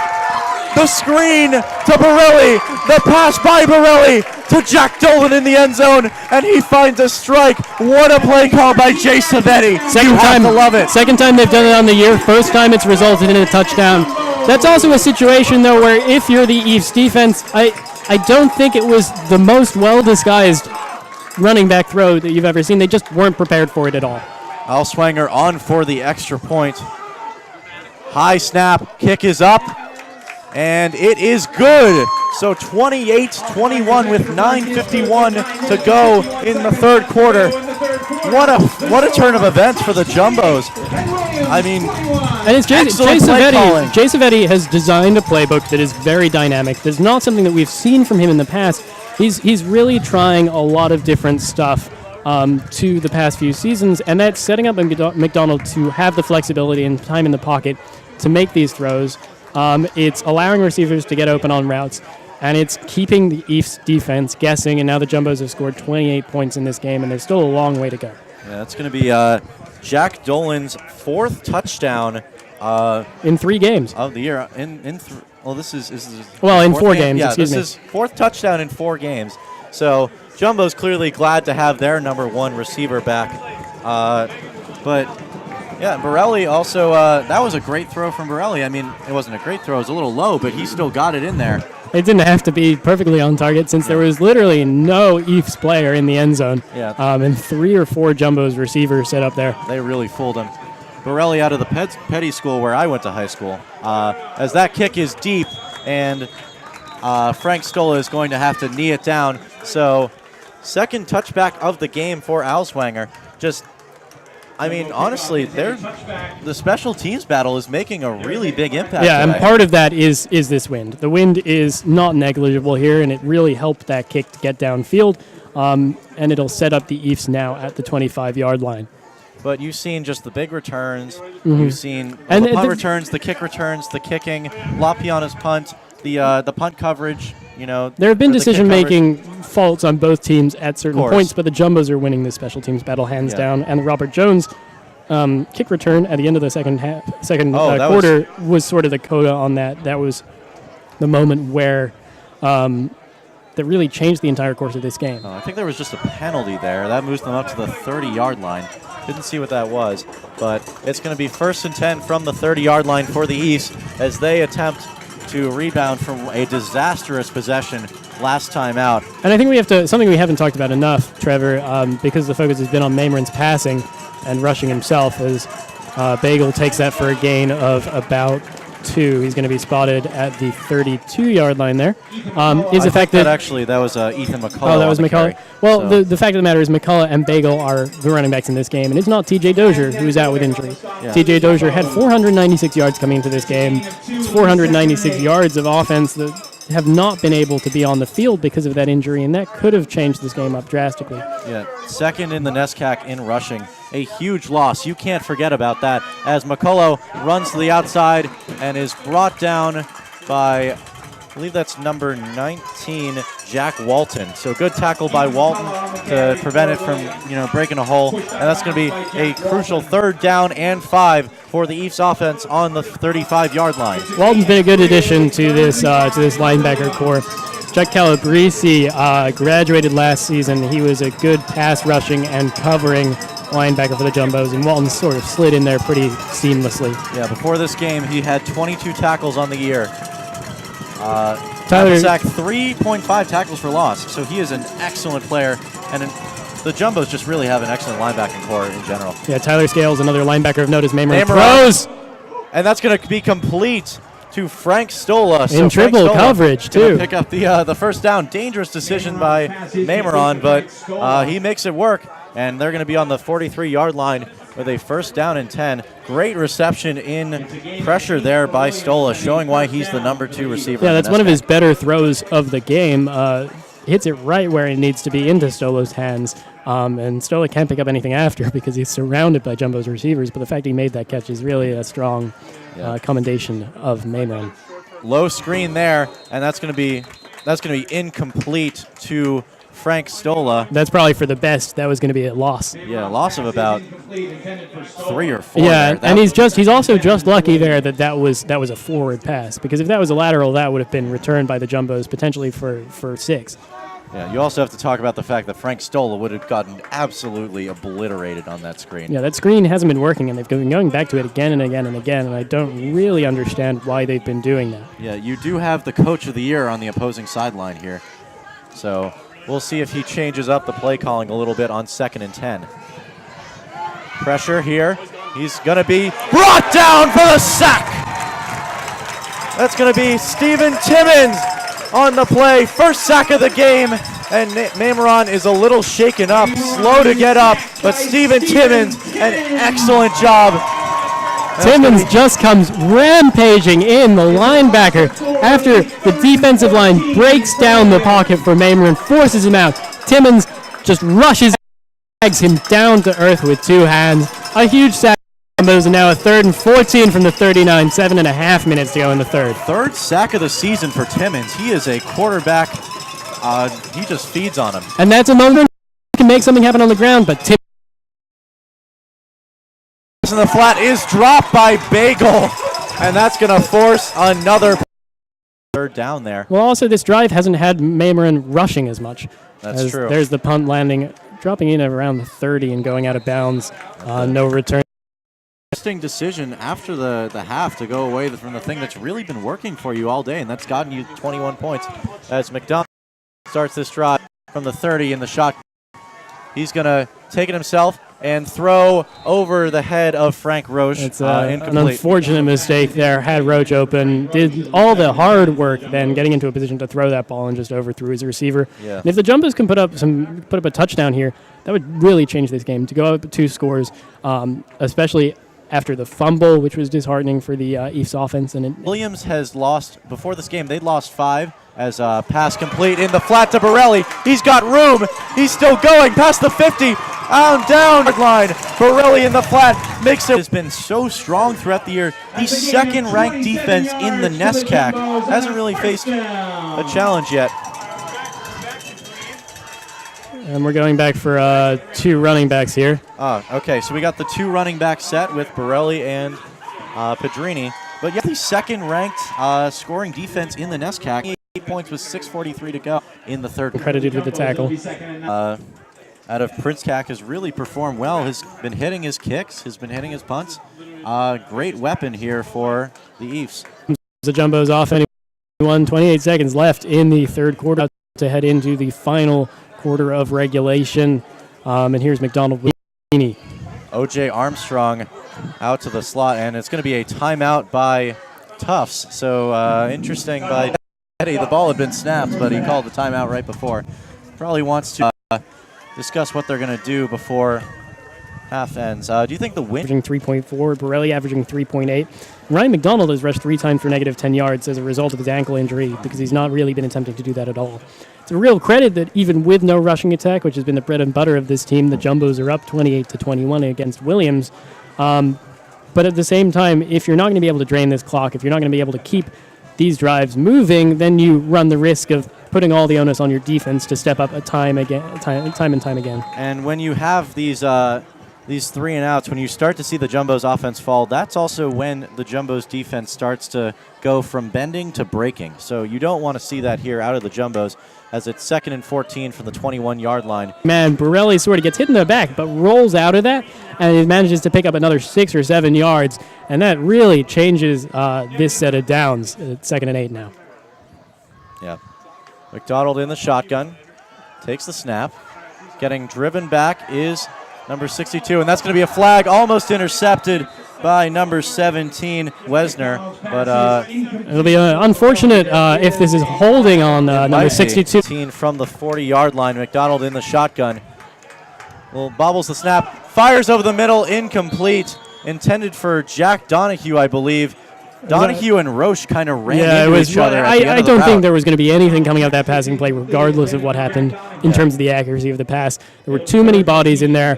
Donahue and Roche would have both gone for it, And it ends up just sailing over both of their heads and the secondary's heads, and an incompletion, and maybe the best case scenario for that play. All right, 3rd and 18 for the Jumbos on their own 40-yard line. You want to make sure you pick up yards, but you also don't want to force a pass here because a turnover could put them right back in this game. Yeah, we saw what happened with the Ephs with the turnover. Yeah. It really changed the tenor of everything. McDonald back, pressure in the pocket. He's going to run, and he's brought down by number 49, Jameson DeMarco. And that's going to force a punt from the Jumbos, most likely. Yeah, pickup of 8 for McDonald on his best scramble of the day, out of necessity rather than choice, you would assume.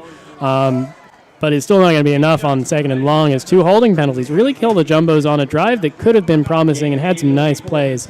And so here comes Alex LaPiana, fresh off of a very nice punt in the 3rd quarter. Yeah, LaPiana 3 for 102 today, average of 34. Of course, had that 49-yard long. He's got the low snap, and it's kind of an upright kick. That's going to be Stola. He's returning it. He's got room. He's got a lot of room. He's past the 40, and an excellent return by Frank Stola. Brought it all the way back from the 25-yard line to the 39-yard line. That's going to be spotted. Stola saw that he had an open side of the field to his right and chose to run down it. And he just ran out of room there as some blocking Jumbos were there to stop him. But a beautiful return that really sets up the Ephs in the most dangerous position they've been in this half. And so now it's on Bobby Mameron and Carter Bagel to show what they have and what they can do. And you want to see some of that dynamism from Stola catching passes. We've not seen that today. handoff going to be read option to Mameron. He's got a lot of room. He's still going, and he's down at the 22-yard line. Tackle made by, I believe, Miles Shipp on the tackle. So a long carry for Bobby Mameron, about 17 yards there. And so knocking on the door of the red zone, 1st and 10 at the 22. 11:15 left in the 4th quarter here. Pass, carry, given to Bagel. Bagel is brought down by number 50. Alex LaPiana. He was in front of Stola in a position to intercept that if the throw had been on target. 3rd and 7. No, 3rd and 6 from the 19-yard line. Ephs in the red zone. Let's see what they draw up here. Yeah, 4 receivers. You got to watch Mameron running here if there's nothing open. To the left side. Lofts it up for Stola, and that's going to be nothing. No, there. that's a defensive pass interference. That's terrible coverage from Alex Piana. Didn't look at the ball at all. Telegraphed that clear foul. Yeah, no, that from a guy who's able to cover so well, he just clearly shoved him. There's no question about that. He never turned around. No. And now we're starting to see whoever's really making the mistakes in this game in terms of penalties and turnovers. That's when the other team scores, so that's going to set up a great. And you're just happy it's not a spot foul if you're a Jumbo fan. And there's booing here, but you can't argue with this. No, that's as clean as it comes. On the it call. took him a while to take his flag out. I was confused why it hadn't come out any earlier. Yeah, that's why I said there was nothing there, because, I mean, it looked like he had pushed, but it wasn't. But anyways, it's going to be 1st and goal from the 4. Jumbos look so strong, finally starting to get into some trouble here. Both teams have now shot themselves in the foot in the red zone as Mameron's going to take it himself. Pushing there. It looks like number 83, Rashad Morrison, pushed Miles Shipp, but there's going to be no flag on that play. A little bit of tension there. But anyways, it's going to be 3rd from the 1. Huge possession, huge play for both teams here. Jack Walton on the stop for the Jumbos. Motion now into shotgun. This is probably Bagel 4 down to his left. territory. Takes the snap, and that's going to be a timeout by Williams. That's a very late timeout. Icing their own QB. Yeah. Looks like he had it too. That depends on when everyone heard the whistle. I don't think you can read too full moment in the game now. Down 1 score. Williams can tie this up with a touchdown and an extra point. They're going to go for it on 4th down. I would be stunned if they try and kick a field goal here, because this is the best position they've had and the best drive they've had so far in the 3rd and 4th quarters. And even if you don't, then you get to have them at the 1. So yeah, the question is, does Tufts do anything to stop Mameron running? Because this is the position where they've run it constantly. It's either going to be Bagel or Mameron, you would expect, trying to run this in some capacity, and it's hard to cover both of them. So it's now on Kevin Farr and the defense to figure out how they're going to do that. So what's your prediction here if you're Kevin Fagel, what do you do? Wants to do with it. Mamerin going to hand it off to number 83, Rashad Morrison, and he is stopped at the 1 yard line. Barely, just didn't make it in. It's too lateral. He just ran too far laterally. He gave enough time getting to the other hash mark for the Jumbos to adapt and run over to that side of the field, and he's going to be brought down for no gain. And yep, 4th down territory here. Straight play from the 1 yard line. Mamerin in the pistol. He's going to take it himself, and he's diving in. And he's short. He's short. He did not convert. His knee was down on the 1. The Jumbos convert the goal line stand, and like they did in Wesleyan a month ago, they are able to get the stop. What incredible tackling by the Jumbos on that play. This is such a good defensive line. This is a better defensive line than they had last year, and last year they had 2 NESCAC first-team players, and they've just, once it gets to 3rd and short, once it gets to any sort of short situation, this defensive line turns it on, turns it to 11, and they showed that there after some silly penalties, stopping the Ephs at first down. Enough there, picks up 4 or 5, and that'll move the chains. Jumbos now have a lot of space to work with. They don't have to try to crank it through, and they can get some momentum building on this drive. Now they're at the 14-yard line. That gives them a lot of room. Now not backed up at their own end zone. McDonald hands off to Borelli. Borelli's going to keep running, and he is stopped at about the 19-yard line. That's really a good job by Borelli. Really good job by Pedrini picking up yards after contact there. Gets hit for the first time right around the line of scrimmage and just keeps on trucking. That's the thing. Sometimes hard to tell between Pedrini and Borelli because they have very similar running styles. They're also I think they're both 5'11". Yeah. Shouldn't seem as small as it does. That's an excuse, but they are very similar rushers. Of course, one of them is senior, one of them is sophomore. Pedrini, the younger of the two. He's still back there now. Yeah. Donald's taking the snap. Hands off to Pedrini, and that's going to get about no gain, actually. No gain on the rush by Pedrini. That's going to set up a 3rd and 4 on the 20-yard line. So another moment where it's 3rd and short, pretty manageable, but you're definitely going to want to try and complete it here. Look for the Jumbos to pass. I don't think it's close enough where you can really risk the run, given that you've not had much effectiveness against the run-stopping D-line of the Ephs so far. Yeah, and you don't really have that option play that you usually do because of McDonald's injury. Yeah, Pedrini 13 for 54. Averaging 4.2 now, so he's done a little better in this second half. Pedrini in the backfield, to McDonald's right in the shotgun. To the left, to the right. Balance set here. McDonald backs to pass, and a dangerous throw there. Incomplete, intended for number 13, Jack Dolan. That was almost intercepted. Yeah, double coverage there. Puzzi. Great double coverage from Luca Puzzi and Manzella. Manzella has the marker there, and Puzzi just comes in to give a little double coverage, and that'll force out the punt team. And now Williams is going to have to right the wrong of them being stopped at the 1 on the last drive. Yeah, La Piana, of course, this is, I believe, his 5th punt on the day.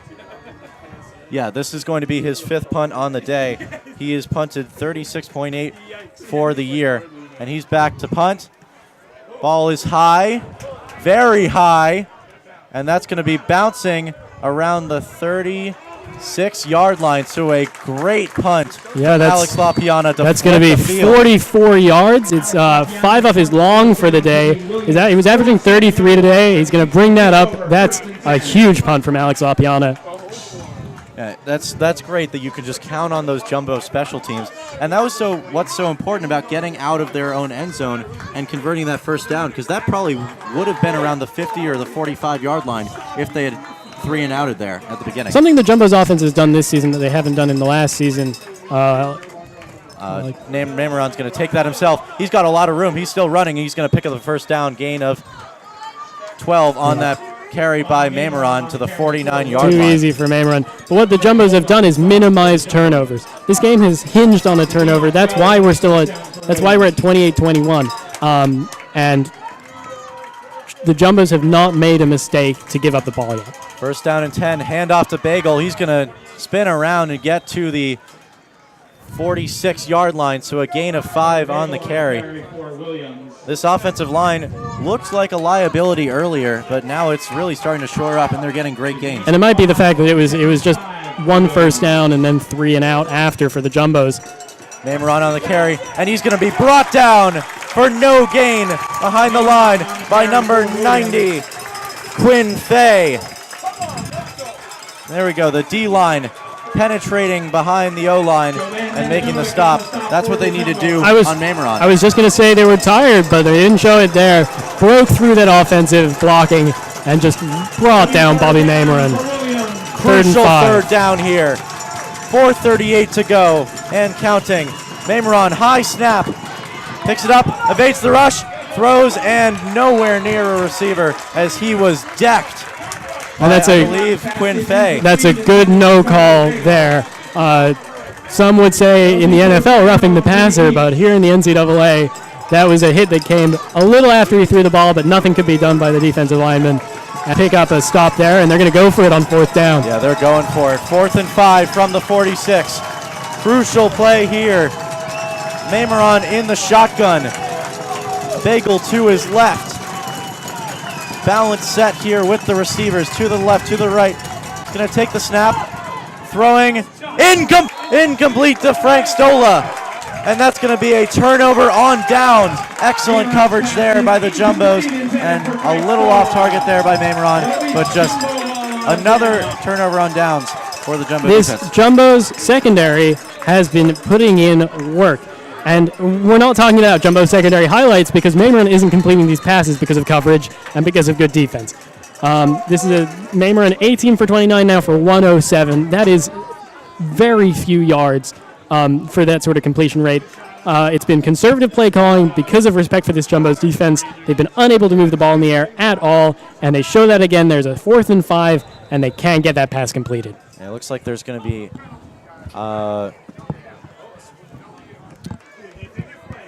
okay, I guess they're switching the ball there. So that's what that whistle was. But now the Jumbos have it on their own 46 with 4:25 left to go. You're going to see Pedrini take the handoff. He's going to push the pile forwards. It's probably going to be a 4-yard gain due to forward progress out to midfield. So 2nd and 6 coming up. But again, that's enough for a first down play. As long as you're not getting stuffed at the line of scrimmage or going down for a loss, any positive yardage on that first down is just a bonus that you can build on going forward. Number 57, Khalif Jeter coming off, and the usual left tackle, number 79, Josh Thibault, coming back on. So interesting he wasn't out there for the first play, but the full offensive line out there now on this 2nd and 6 at midfield. Ticked under 4 minutes now, 3 minutes 45 left in this game. Under 5 seconds. They're going to bring it down to the warning each time. Pedrini, great effort, and he's going to pick up 4 yards on that carry. Another 4-yard carry. And we talked about Thibault coming into that game. Full line opens a really nice hole for Pedrini to just rush through. It doesn't get farther than the linebackers for the Ephs, but now it's 3rd and short, and Williams is taking a timeout. Yeah, they have, I believe that's their 2nd timeout. So Williams only has 1 timeout left with 3:31 to go. So this is going to be a huge play here for the Williams defense. If they convert this first down, they can bring it down to maybe around the minute mark. If you're just joining us here, sort of a summary of this game, it was sort of an offensive battle in the first half as it ended in the half at 21-21 after the Jumbos improbably got a huge kickoff return and then scored a touchdown in the dying embers of the first half. And then the only thing that's happened in this half, other than strong defensive play by both teams, trick play touchdown thrown by running back Dominic Borelli for 3rd stoppage of play. But yeah, we got some interesting ones for you. 3rd down and 2. The double bow set. Borelli's going to take it himself, and he has enough for the first down. Borelli converts on 3rd and 2. It's a bold call. They've not been running the ball a huge amount on 3rd down. They go to it that time, and they get enough. And it's the strong running by Borelli.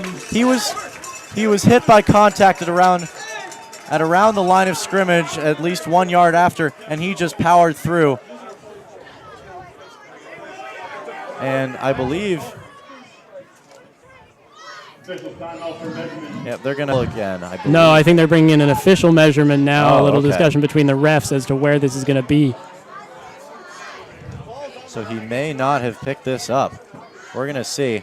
Can't really see where it's spotted due to our angle. Hopefully our camera up there can pick it up. In the event this is short, Trevor, I think you go for it. I agree. I don't think you're. I want the aggressiveness. You're definitely not in a position to kick. Well, I don't think that's going to matter because it seems. Well, they just picked up the first down. Yeah, so it's a first not down, gonna so it doesn't matter. matter. But that would have been a moment for Jay Savetti to take an aggressive play call, which he did on that run, but it worked out. So nice third down conversion for the Jumbos. And 3:18. Yeah, is the the clock to official 3:18. time. So. Quick around the NESCAC. No major upsets this week. That means Amherst beating Wesleyan 33-3. A final from Middletown. They're going to remain the top team, moving up to 6-0. The Jumbo and Williams rivals here at 4-1 is Trinity. They demolished Bowdoin and Brunswick 48-6. So the winner of this game is going to continue in a tie for second place. Loser's going to drop down a bit. Double bow set. Borelli takes the handoff. He's just going to try to bounce outside. Gets the room, and a good gain for Borelli on first down. It's a really Gain good, of 6. really good job by Borelli. Not giving up on running laterally, even though it seemed like the space was breaking down. He got all the way out to the sideline before he turned and took advantage of the tiny space that was there. And that's going to be Williams' last timeout. They call it with 2:45 to go.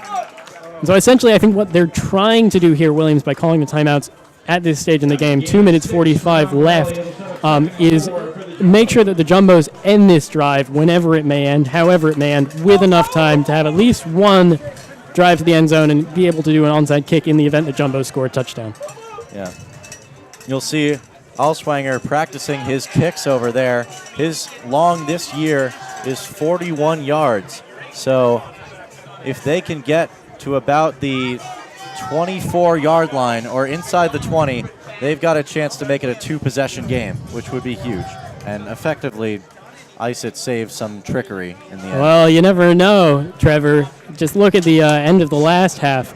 We didn't expect the Jumbos to get anything more than a field goal, and suddenly you rip off a 60-plus yard kickoff return, and everything changes. That's a good point. So I wouldn't write anything off at this point. Still two-bow set. Two-bow set. Borelli taking the snap.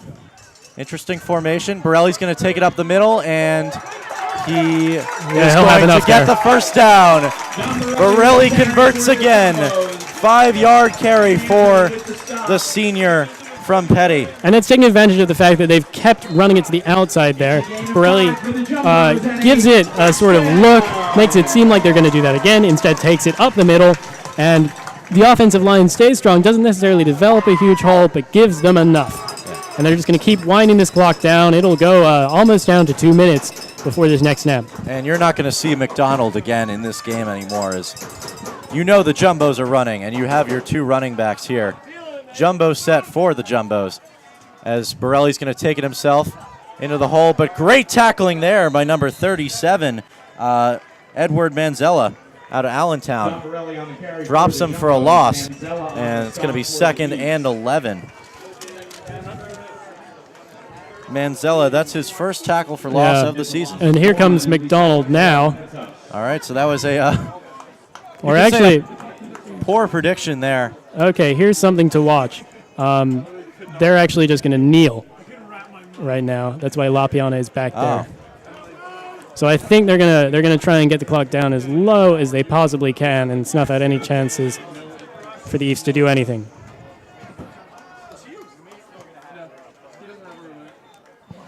First and this is beautiful. To go. This is beautiful time management from Jay Savetti, taking what looked like a game where it still had a lot to go, and with a combination of Pedrini and Borelli's running, just icing this game. Yeah, you have to credit Borelli and Pedrini's running on this final drive. They have been running hard. The Ephs know that they're going to run, but yet they're still getting these yards after contact, churning their legs. They're both very powerful runners, and they're really the reason that this drive has had so much success. And so for the Ephs, this game is really a story. It looks like they're going to lose 21-28 here at the Ellis Oval. It's a story of what might have been. They're missing their leading tackler. They're missing their leading rusher. They've put up a really good fight and have shown why Bobby Mameron is going to be a scourge of NESCAC defenses for years to come. They're going to take a delay of game here to just get it within room. This is going to be the final play of the game. But this could have been a completely different result if they had a full team on the field and if they had their two best players. For the Jumbos, it's another strong result. It's continuing sort of establishing this defense as the best in the NESCAC. If not the best in the NESCAC, you'd have Trinity and Amherst would probably have something to say about that. But they're going to go into a two-way tie for second place. Williams is going to drop to third. But this is a game that the Jumbos didn't used to win, this sort of contentious one, even at home. And now for the Jumbos, they have to look to next weekend. They're traveling out west to the middle of Massachusetts to face Amherst in a game that could decide the NESCAC. Yeah, the Jumbos victorious here, 28-21, but this is probably going to decide their title hopes for the season, as Amherst still undefeated at 6-0. They're going to need to pick up a win here. Yeah, Williams will go. The hopes are going to be very long. Williams is going to go to upstate New York to play Hamilton. They are going to close their season out at Amherst. That's a game where they could play Spoilers, a noon kickoff on Saturday, November 10th. But that's it from us for the Parents Weekend game. A great game of football, Trevor. Oh, yeah, this was an excellent game. Offensive dynamos throughout the first half and defensive stop after defensive stop. Excellent special teams play all throughout. The defense has really just controlled it. But your Tufts Jumbos are victorious today, 28-21. They'll move to 5-1. Of course, as Charlie said, they're going to play Amherst next week in possibly the most important game of the season. So we thank you all, JumboCast viewers and listeners, for watching this game. And we will be back next week with some volleyball. But